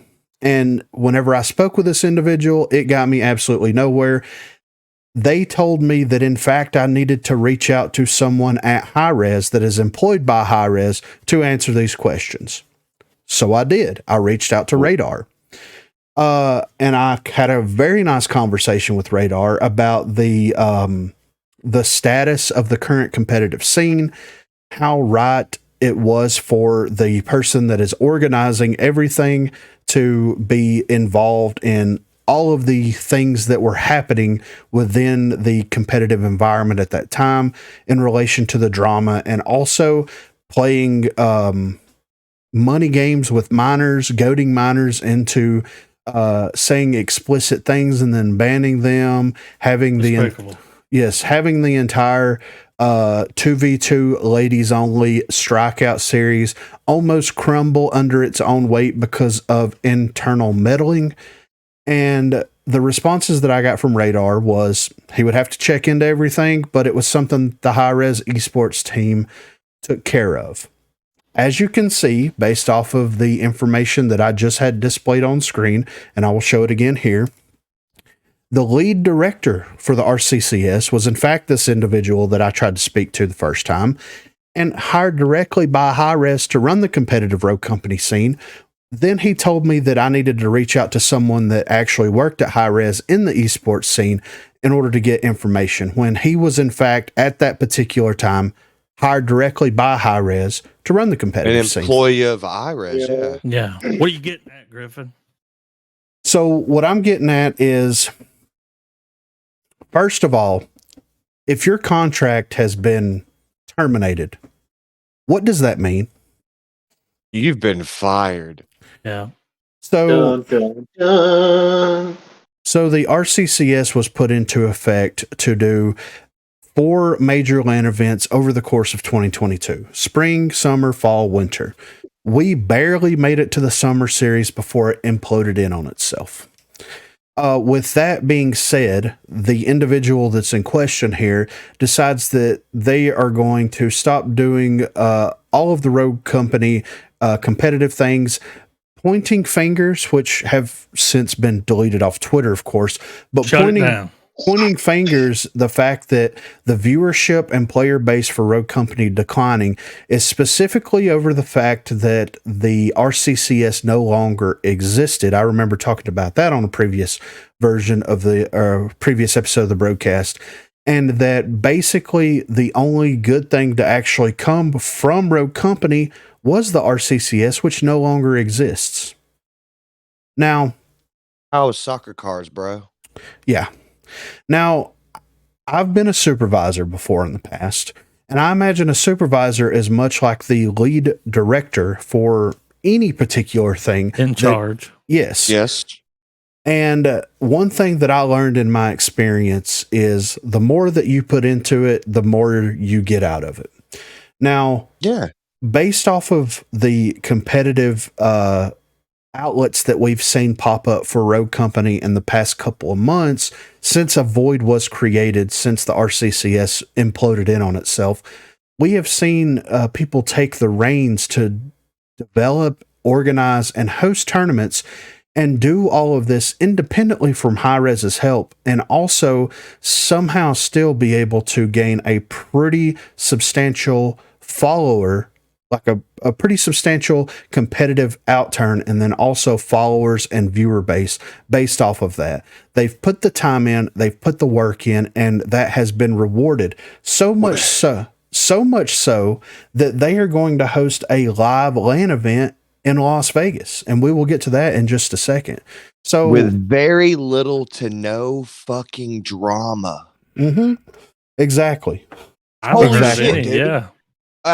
None. I say little to no because there might be some on Twitter that I didn't know about, Sure. but I've seen none, dude. And I'm pretty tapped into the Rogue Company shit here. Yeah. Day one after the Rogue Company tournaments at Rogue Company CS comes back, we already see drama start to unfold on Twitter. Day one. Yes, Damn. day one. Also, on top of that, you have people that are part of the community, such as Elvin and Don, that are putting on private independent tournaments that are solely hosted by that individual with minimal to no drama. There has been some drama, I will say that, especially with Sure. Elvin's tournaments, but there's always going to be one bad apple out of the bunch. Once you suss that out, clear the air up, and actually nip that in the bud, then you don't have to worry about anything after that, which is what should have happened. Got a very good, supportive, easily promotable scene. Yes, exactly. But I don't like. Maybe Homeboy thinks that like having drama is going to stir up some like interest. It's not. It's going to turn people away from it. Yes. There's a difference. And we want to promote this game. Well, there's a difference between manufacturing drama and there's and also the idea of a competitive spirit and a competitive environment. How many This ain't the WWE and he ain't fucking Vince McMahon, dog. Exactly. And if you want to spur drama and stir up like constructive drama, look at what MMA fighters and boxers do every single time there's an event. They show let your competitors talk some like nice back and forth bullshit to each other, and that would get people. You as a promoter and as the head of the tournament needs to shut the fuck up and promote that tournament, dude. Yeah. That's the only way you're going to be successful. Like, if you want to make money at this, you need to focus on this. Yes. I mean, I didn't mean to interrupt you. I got a little heated there. No. I get it. Because just like I was saying earlier, you have Rogue Battles that has since rebranded to Underground Gamers that have sought out sponsors, that have sought out promoters, that have sought out venues to make this thing happen, all independently of Hi-Res. Now, of course, there is some back and forth with Hi-Res because they do receive Rogue Bucks in order to reward some of the tournaments that they have. They have a tournament almost every single day. Realistically, you can't expect some type of cash payout every single day, but that is the extent of Hi-Res's involvement with those tournaments. Whenever someone puts their mind to something and use the capabilities of themselves and the people around them that want to help support them, it's amazing what can be done. Instead of getting in the middle of this chick fight drama that was happening and fabricating all this stuff and causing a gigantic blow up where the rest of the competitors were sitting around laughing at everyone and making the entire scene look bad. Well, dude, you don't see Underground Gamers running ELOs with the players. Yeah. No. And gaslighting them. Dude, the other day when I saw that, I was like, I think that's a joke. I thought it because I knew that the Underground Gamers had a name change. I thought it was them. I had no idea it was really Rome. Because of the name change. I didn't know. Yeah. I thought he was gone. No. Soccer cards didn't work out, dude. And it was fixed to where like only followers could see it. Yeah. And I was like, oh, this is a joke. I'm pretty sure he's got me banned or blocked. Because I've said something on his post before, so I'm pretty sure I got blocked like right off. Well, there is an individual. And it was constructive criticism. I will say I wasn't being mean or anything. I was like constructively criticizing what was going on. and it doesn't seem like that's welcome. No, definitely not. It very much seems like it's one individual's idea, one individual's mission, one individual's way of conducting business, and anybody that has any type of thoughts or ill will towards any of this stuff is out the door.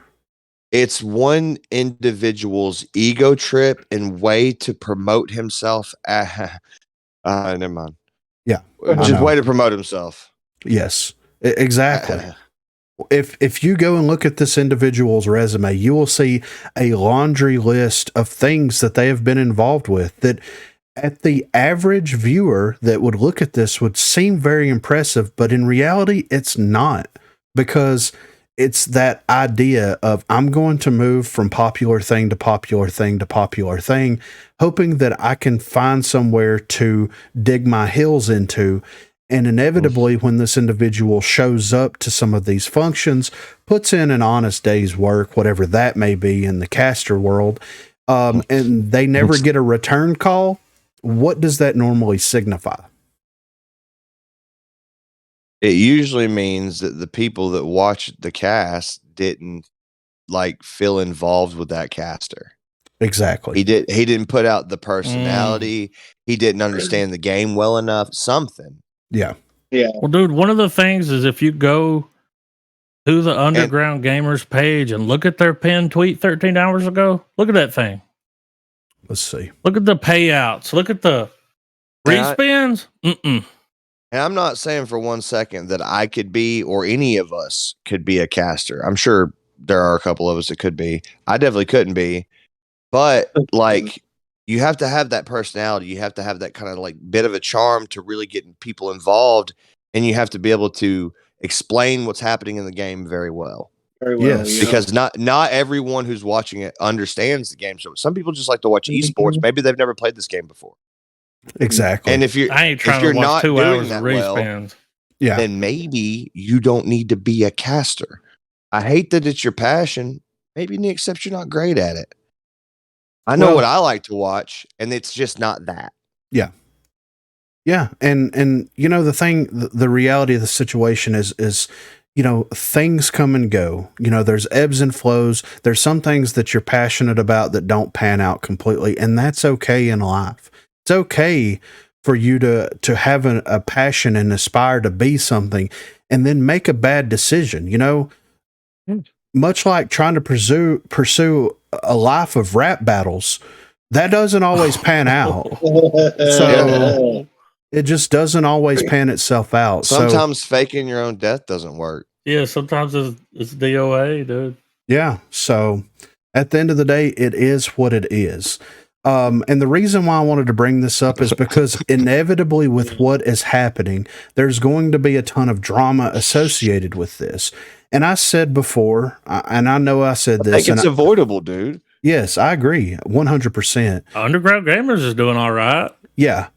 And I've said this before, we said that we weren't going to cover anything RCCS related on the pod anymore. And when this popped back up, I felt the need to put something that I've had in my back pocket for a very long time out there on Front Street, just to finally put that final nail in that coffin. I don't want to. But you're right. We didn't cover it. Name change. That's true. Yeah. They can't use the RCCS anymore, right? Oh. So you're exactly right. So anything that this individual is associated with moving forward, whether it's Rogue Company or any other game related, I'm going to avoid like the absolute plague. But on a positive note, what I do want to say is exactly what Dirtlord was just talking about. The ROCO Community Awareness Winter Season for Underground Gamers, formerly Rogue Battles, November 2022 to February 2023, hosted 17 events, gave 26 giveaways out.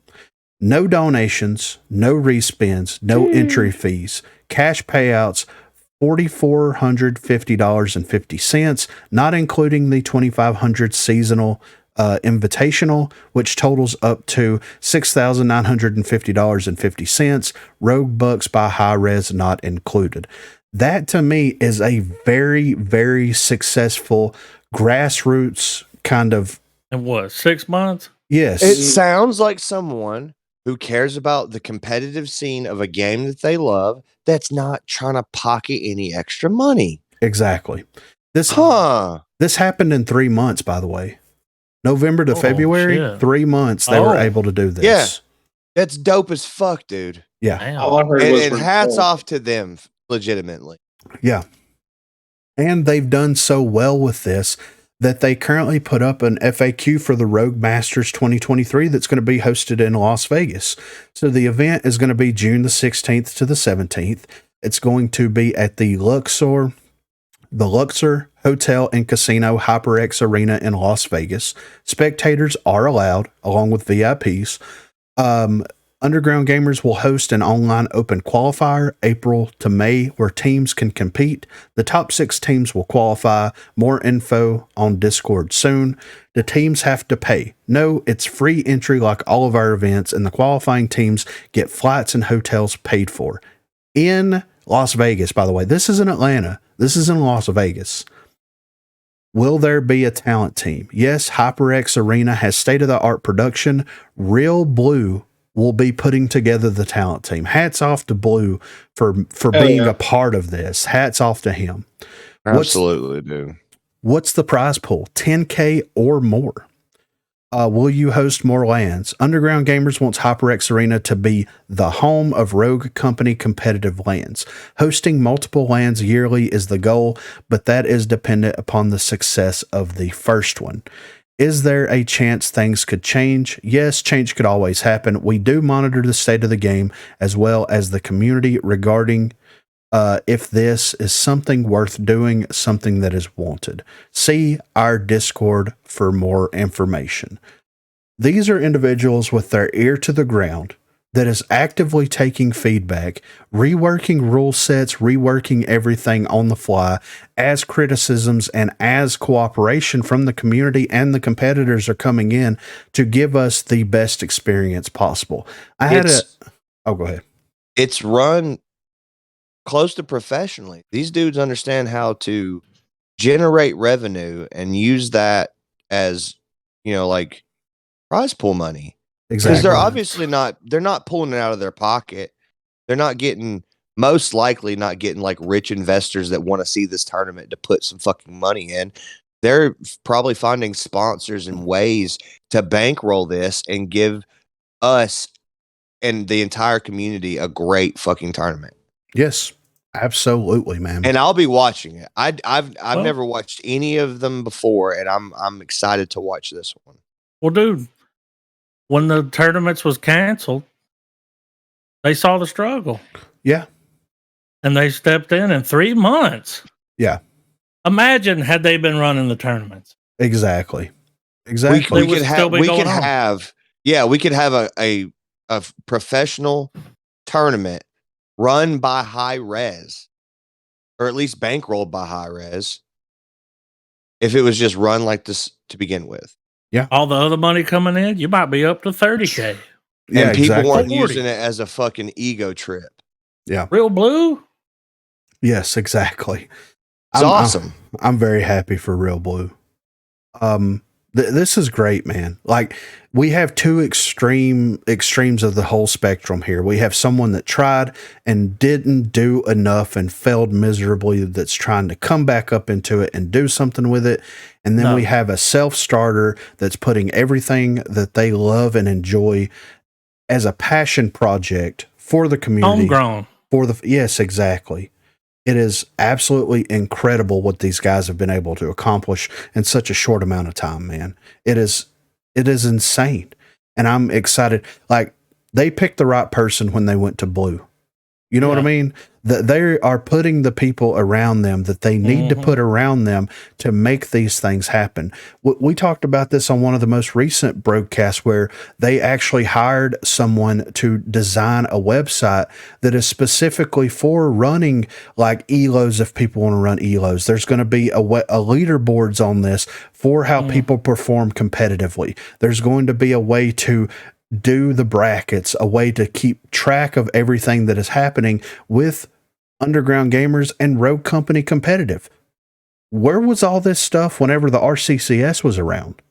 3 months. We got pictures uploaded that was someone that put names into an Excel spreadsheet and took the snipping tool and snipped the information out of it. You couldn't even be bothered with hiring a graphic designer, which would have done it for free to be part of the RCCS. Get the promotion. Yeah. Like, and I talked to Tristy. So Tristy is someone that has been helping underground gamers do some of their live broadcasts on Twitch. And the last time that I made a video about the competitive scene, and then we talked about it on the Broguecast, and I told Rogue Battles at the time, which is now Underground Gamers, that we were going to promote all this so that I could get, a visual representation of their logo to put on thumbnails and things like that. I had a conversation. Yes.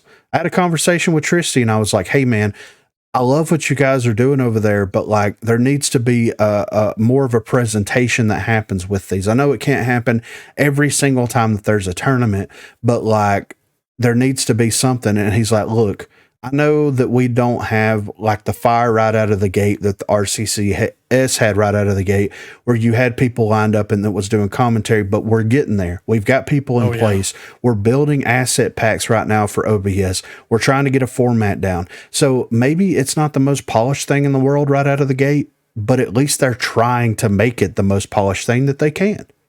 Well, with that total, clearly it's working. Exactly. It's no donations. No respins. I mean, this is incredible, man. This should just say there. I see what it said, but it should say not acceptable. Yeah, I know, right? It should say. Yeah. So it's a great thing. I'm very, very happy. Very happy. I'm very, very happy with what these guys are doing. And like I said, it's two extremes. Broguecast is Underground Gamer supporters through and through. Anybody that was previously anybody that previously ran the RCCS you had your opportunity. You could have came on the Broguecast at any point to discuss everything, to have a legitimate adult conversation with how everything was going at the time, what the plans for the RCCS. It probably could have helped save a little bit of public face, but give you a little ground to stand on, maybe. Yeah, your side of the story. Yeah, like, dude, like what? Like, why would you not want to do that? Yeah, and I don't that, even know why we have discussions. Yeah, and that didn't happen. At the end of the day, it is what it is. Like sometimes people dig their own graves, and that's just how it is. So they dig their own graves and they don't lay in them. Wow, it's a fake grave. Yeah. Yeah, exactly. So next up, we are going to bypass the community section because the update was so meaty, and then I wanted to talk about the competitive nature for Rogue Company. We're going to go straight into Jared Judications, and then we are going to close this episode out, but we'll double down on the next episode for the community section. But first up here with the Jared Judications, possible return of the resupply perk. This was, of course, posted by Exchangeable Fat. I think he posted, or this individual posted all these. What we really need is Kestrel to get resupply back. And Jared said, I'm not against that. I've asked this before, but can you confirm or deny that Plaguewig Kestrel will be available sometime soon? The Rogue Company player base craves that skin. And then Jared responded and said, I need to review why we benched that perk in relation to the resupply perk. So resupply, if I remember, was where she could pick up the little supply drop things whenever she eliminated someone, and it gave her her gadgets back. I don't think that that's going to make a comeback because of gadget cooldown, things like that. But at this point, Kestrel really just needs something to help give. Well, let me take that back. With them redoing speed and toughness, Kestrel's probably going to be fine. To be completely honest, like with them redoing speed and toughness and everything, and her just kind of being a middle of the road baseline on almost everything, I think that she's going to be perfectly fine moving forward with the one stem, the ability to hit the briefcase to get more stems back, and then also the small life drain that she does have. I think she'll be fine. Like, I don't think resupply is going to come back. It's pretty powerful, you know. We don't need all that shit laying around. Exactly. It's There's already already bad. enough. Yeah, it's already bad enough with the money drops and stuff. So next up here, possible reversion of Battlezone shop changes. So this is what Jared had to say. Personally, I wasn't keen on the shop changes to Battlezone. Having armor and a weapon available goes against the spirit of the game mode. I'll resurvey and get thoughts on it. This needs to happen. Like, Battlezone is bad. Giving people the ability to buy armor and to buy weapons makes it worse. It's bad zone. Yes. So if that's going to get us one step closer to actually having a somewhat decent game mode, then okay, like, do whatever needs to be done. I don't think just disabling weapons and melees and armor in the shop is going to make up that much of a significant difference, even though Battlezone has always had access to more perks and gadgets and things. But I think it'll make it a little bit more tolerable. And also, if they extend the rounds out a little bit and adjust the economy, I think that might help with the fun factor as well. Because if you lose a round because the zone favors the enemy team over you, and you only need 4 wins to win the whole game, you know, like, you feel like you got cheated out of a round. So anything to make it better, I'm for it. Let me regen. Exactly, right. What BR do you not regen your health in? Yeah, exactly. Battlezone. Or at least, like, give more meaningful ways to refill your HP other than, like, well, you can only you can only get the adrenaline shot, or you can get the regeneration field. Put something on the map that helps you out, get more HP. Something. Yeah. But live drain, you have to depend on knocking something. Like, and if you're a bullet, yeah. I mean, how many times have you just been a bullet? Yeah, I know, right? And just had to wait and hope that. Yeah. And see, it wasn't that bad. Like, when you had access to 2 gadgets, like no weapons, no armor, but 2 gadgets, you could get a grenade and the stem shot, and you could buy bounce back, which gives you increased healing whenever you use the stem shot. And that kind of supplemented it, but you can't do that anymore. You can only buy 1 gadget. Are you going to use something to keep someone from pushing down your throat while you kind of regroup? Or are you going to get something that can heal you just so that the fixer can ignore your armor and burn you down with 1 shot? Well, I mean, with you saying that, it kind of makes healing items more important in Battlezone than running like Simtex or explosives and stuff like that. Yeah. I mean, it's a trade-off. It is. I always get fucking both of the healing perks and just max them out. No matter who I'm running. Same. Yeah, dude, both of them. Just max them. It's like one. You get somebody up real quick. Yeah, like a 0.2 seconds. Yeah. It's you kind of need it. Yes. It's crazy, man. Anything that they do to the game to make it better, I'm all for, because good God, you know? Yeah. Why can't you regen? Exactly, right. What's wrong with that? It'll still be a short round. The circle moves. Yeah. I think the idea It's not making it faster. The idea is probably the same as it was to begin with. It's like it's a battle royale, right? And like, you don't just gradually regen your health. Like, you got to hit a med pack, or you have to hit a shield boost or something like that. So like, that's again back to you having to buy your utility is either the adrenaline shot or the HP regen field thing, whatever, and then invest your perks into like pretty much like bounce back, like you said, like pretty much getting it legendary by the adrenaline shot. So that way you're getting your most value out of it. I mean, that's going to be the best bet. It's got plenty of perks. That'll be the closest to like the battle royale aspect that Battlezone has, because the maps are just too small. Again, maps are way too small. You get so fucked on the zones almost every time. If not every time, then the other team gets fucked. So one of y'all is getting screwed no matter what.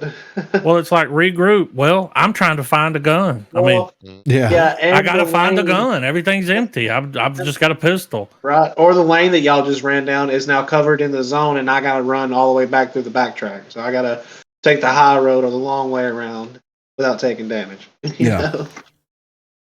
Yeah, and I get that, like, okay, they're trying to live true to like a battle royale experience, but like, how much more fun would it be trying to fight to get to zone as a full team as opposed to like one person fighting against 4 people? 4 people, yeah, I get it. And then they had used the HP regen field, and you're just like, oh well, might as well just die. Yeah, And you're right, the perks are there. They're But what there. about the new people? They don't know. Oh, they don't know. They don't even know how to throw the bomb like, down. Like, I was about to say, how often do we in Battlezone buy adrenaline shots and bounce back and run that? Does any of us do that? Because I don't. no, Even though I know it, I'll get bounce back. I don't. I'll buy the armor all the way through. Even The though I healing know perks come first. Yep. Fixer is going to show up, and then Mac, because those two are the two that pop up and bounce on almost every match that you play. And then like I said, I go straight for the shields. I go for armor. I go for replenish because replenish is fucking broke. I also go for shredder rounds because I know shredder rounds, exactly. They're gonna have armor. There's certain perks I buy, like shredder rounds, replenish, armor, both the lifeline and helping hands, nimble hands, or quick hands. Just because, like, sometimes, just depending on what this perk's layout is. There's one more that I can't think of right off the top of my head that I buy that I feel is really crucial. But like that's pretty much my whole kit. So that way I have speedy revives. I'm always got my ammo and life drain. That's what it is. It's life drain. Yeah. That's what I was looking for. Epic life drain. And Battlezone kind of fucks new players though. Yeah, it does. And they're not going to know. They don't know, right? They're going to. They won't even. They'll just come out. They'll just be running around with a pistol the whole time. It's like, what are you doing? They get so much knowledge thrown at them because almost every perk's there. They can technically get every weapon, and they don't have enough time to. They don't have enough time to look at it. Yeah, they only get not familiar with them in the start. Yeah, it's a little. Yeah, it's a lot. Yeah. Well, and for maybe Battlezone should have a tutorial. I don't know. Yeah, I mean, I think every game mode should have. There should be one tutorial that covers everything. Yeah, all of it. All of it. Yeah, not just demolition. Wouldn't be that hard to do. That nobody even though they watched that tutorial to plant the bomb, they still don't know how to plant the bomb at the end. Yeah. Like, okay. The problem with like the way that perks and stuff in Battlezone works is like it's the first to 4. Like you really don't feel like you're building to anything because it ends so quickly. Over before you know it. Yeah. So that's not even fun. The maps need to be bigger. It needs to be like a world map for Battlezone. Again, Battlezone needs to be its own thing, kind of like how Apex and Titanfall it's its own thing. If you're not going to make them bigger, you got to make the circle push in slower. That's the same universe, but Apex is the battle royale of Titanfall. Yeah. So all they would have to do is, I know that would split the player base or whatever, but dude, I'm telling you right now, if they made a roguecompany battle royale with an actual decent map, and they kind of had the perk layout top system, I like those perks. That would be really cool. Yeah. That might be my favorite part about Battlezone is the perk system. Right. And then you can you collect money as you go around, and you can maybe there's buy stations kind of where you can buy more perks, buy your utilities and stuff like that if you survive. Again, because if they're going to actually build you a map like that, they could do something like that, and that implements that instead of just being only loot. It could be kind of like that. Make it high risk on the legendary box. Cool. Yeah. Mm-hmm. Is it legendary? What's the mythic? Mythics. Maybe you could purchase a perk on that thing. Yeah. Yeah. Stand there long enough to get shot. Yeah. Yeah. I don't know. Like I said, one of the biggest issues about Battlezone that really ruins it again is map size, map lanes. It's not built none of the maps are built for that. Not a single one. And if they were more of the maps were designed for that game mode, and again, you're not always getting ganged up where you're not able to have a team with you at most times. Maybe a way to revive your teammates that are dead and gone. Just little things. There's just small things. A little buyback?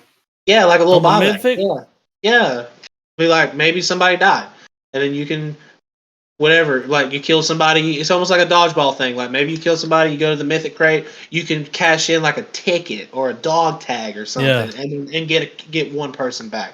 But like you don't just get that person back. Like you have to get to that location. You have to do right in the middle of the map. right in the middle of the thing, right, to get it at back. that Like, box that everybody's running to. More reward. I don't know. Again, this is the battle zone is so rushed and it's so it is too fast. Like you don't even. There's no time to enjoy it. There's nothing for me to get pleasure out of it. I'm sorry that I just went on a rant about it, but like there's just so much wrong with the game mode that it could actually be good if they would just take the time and not rush it to be something and then just send it out in the game for people to try it and they're like, oh, I like it. Because no.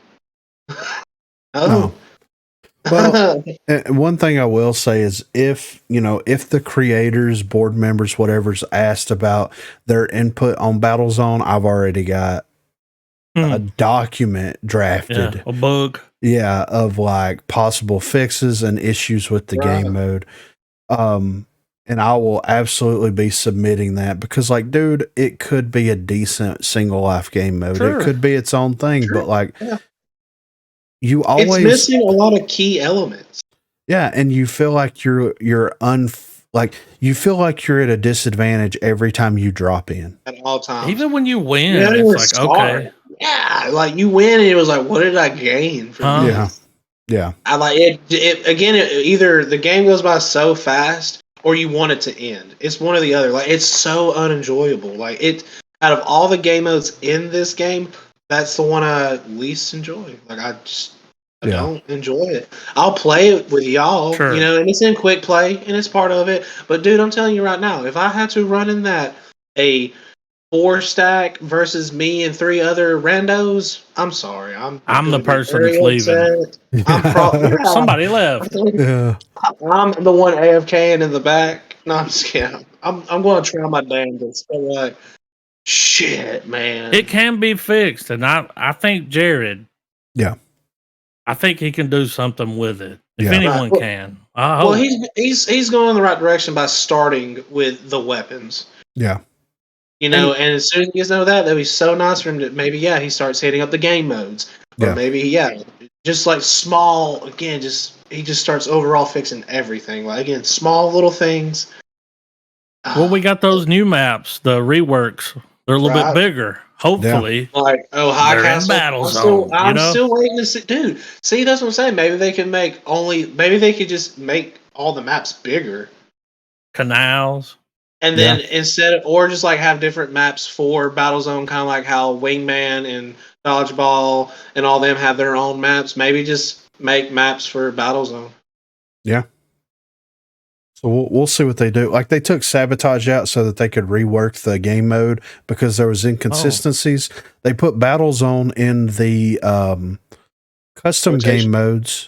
Oh. Maybe they put them in there on purpose so that they could gather feedback, and possibly they'll be disabling Battlezone once they get Sabotage taken control of and fleshed out. That way they can work on it a little bit heavier than.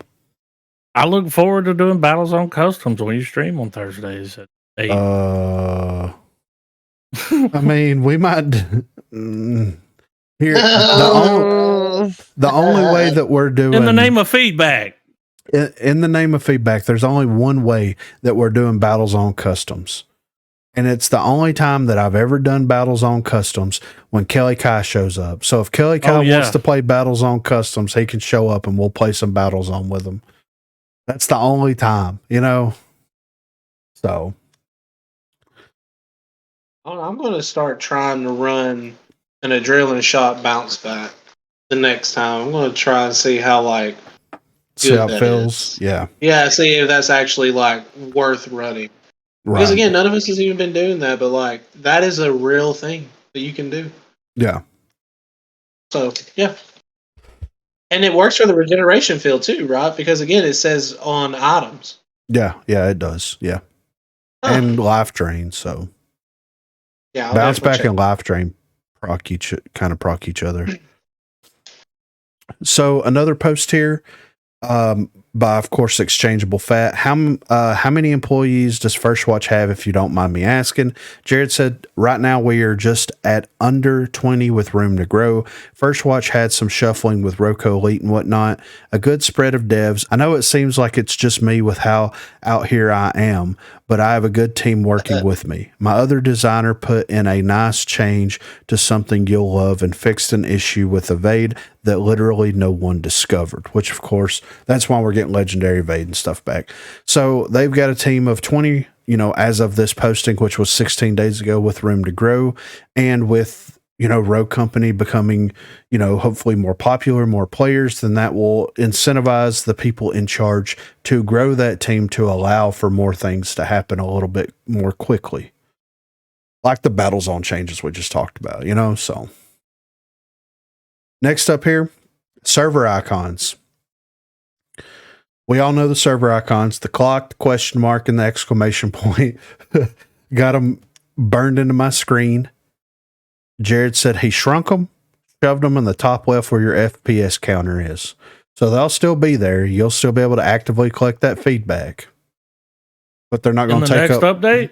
Yes, I believe so. Oh, thank God. Yeah. Yes. And speaking of this, they're also asking for information and data. So happy Tuesday, Rogues. First of all, thanks for all the data on the above request. We have a potential fix that we're currently testing. I'm not exactly sure what he's in reference to here. With that said, on to the next target, server issues. That's right. Much like before, I need data, as some issues might not entirely be easy for us to see on our end. I know we have hashtag laggy matches, but I need more and accurate data. That means player name, region, match ID, client logs. Get me that data. And if you go to the Rogue Company wiki page, if I can figure out where to find it at on here, there is a place on here where you can actually go to right here. Okay, let me pull. Oh, did they comment on it? Yeah, right here. Yeah.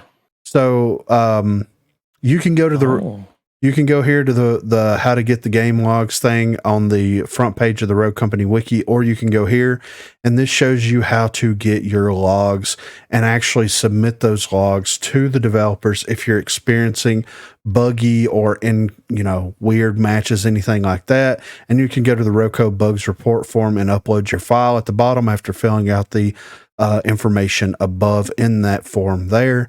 So they're actively acknowledging the fact that there are issues with the servers, but they need the player base's help. So anybody out there that's playing on PC, whether it be Steam or Epic, it shows you how to collect the logs from both of the different launchers.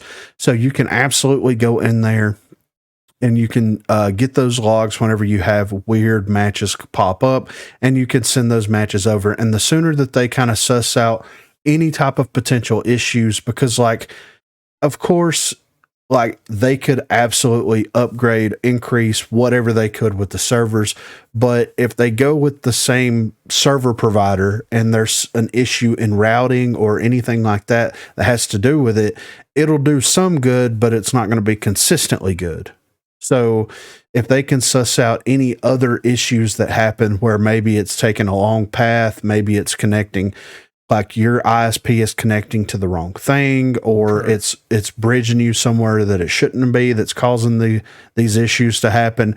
If they can suss that information out and hopefully fix that on their end, it'll help make for better matches all around. And dude, I didn't mean to cut you off, but I remember when they first introduced that, give us the logs, and you were doing it. We'd play every night. You'd be like, I got to gather my logs. Yeah.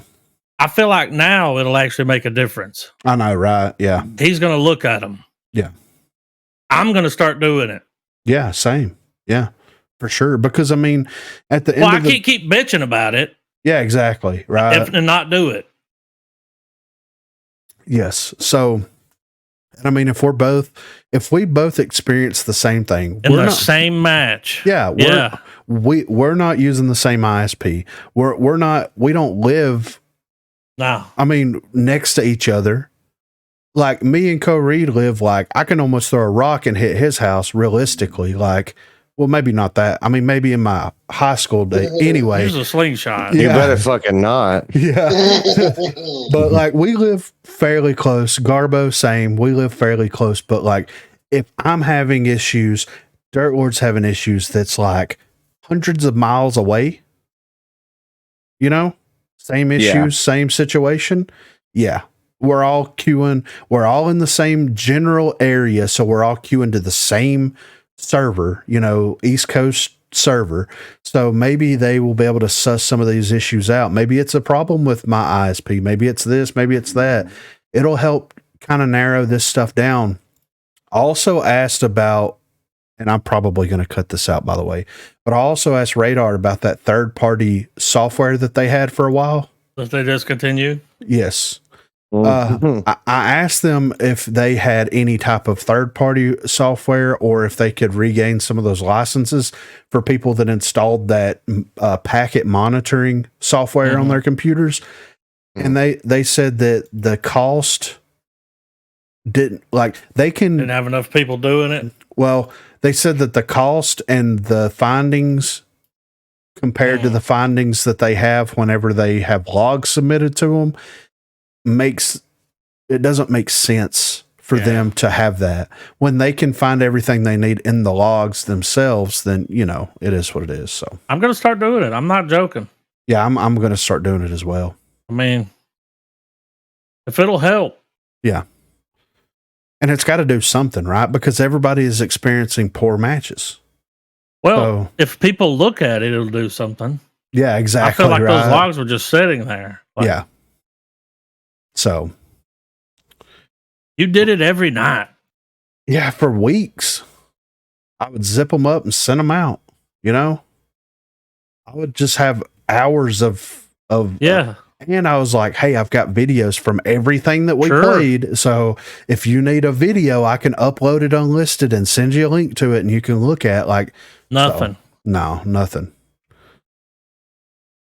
So hopefully we'll make that happen with a combined effort. So anybody that's playing on PC, if you're experiencing weird matches, like once the match happens that's weird, then you can, I know this is going to be a pain in the ass, but you can leave the game, export the logs right then and there as the buggy match, potentially with like a screenshot of like the match ID and everything, and just send it right then and there. I know that like you want to play another game, this, that, and the other, but like, would you rather have better servers in the long run or continue to complain about the servers? So you got to do one or the other here. So, but like I said before, we are going to bypass the community section of this particular episode because of how meaty that update was, and also, of course, the competitive scene and the Jared Judications. But we will get that back on the next episode of the Broguecast. But for this episode, I'm here with Co Reed.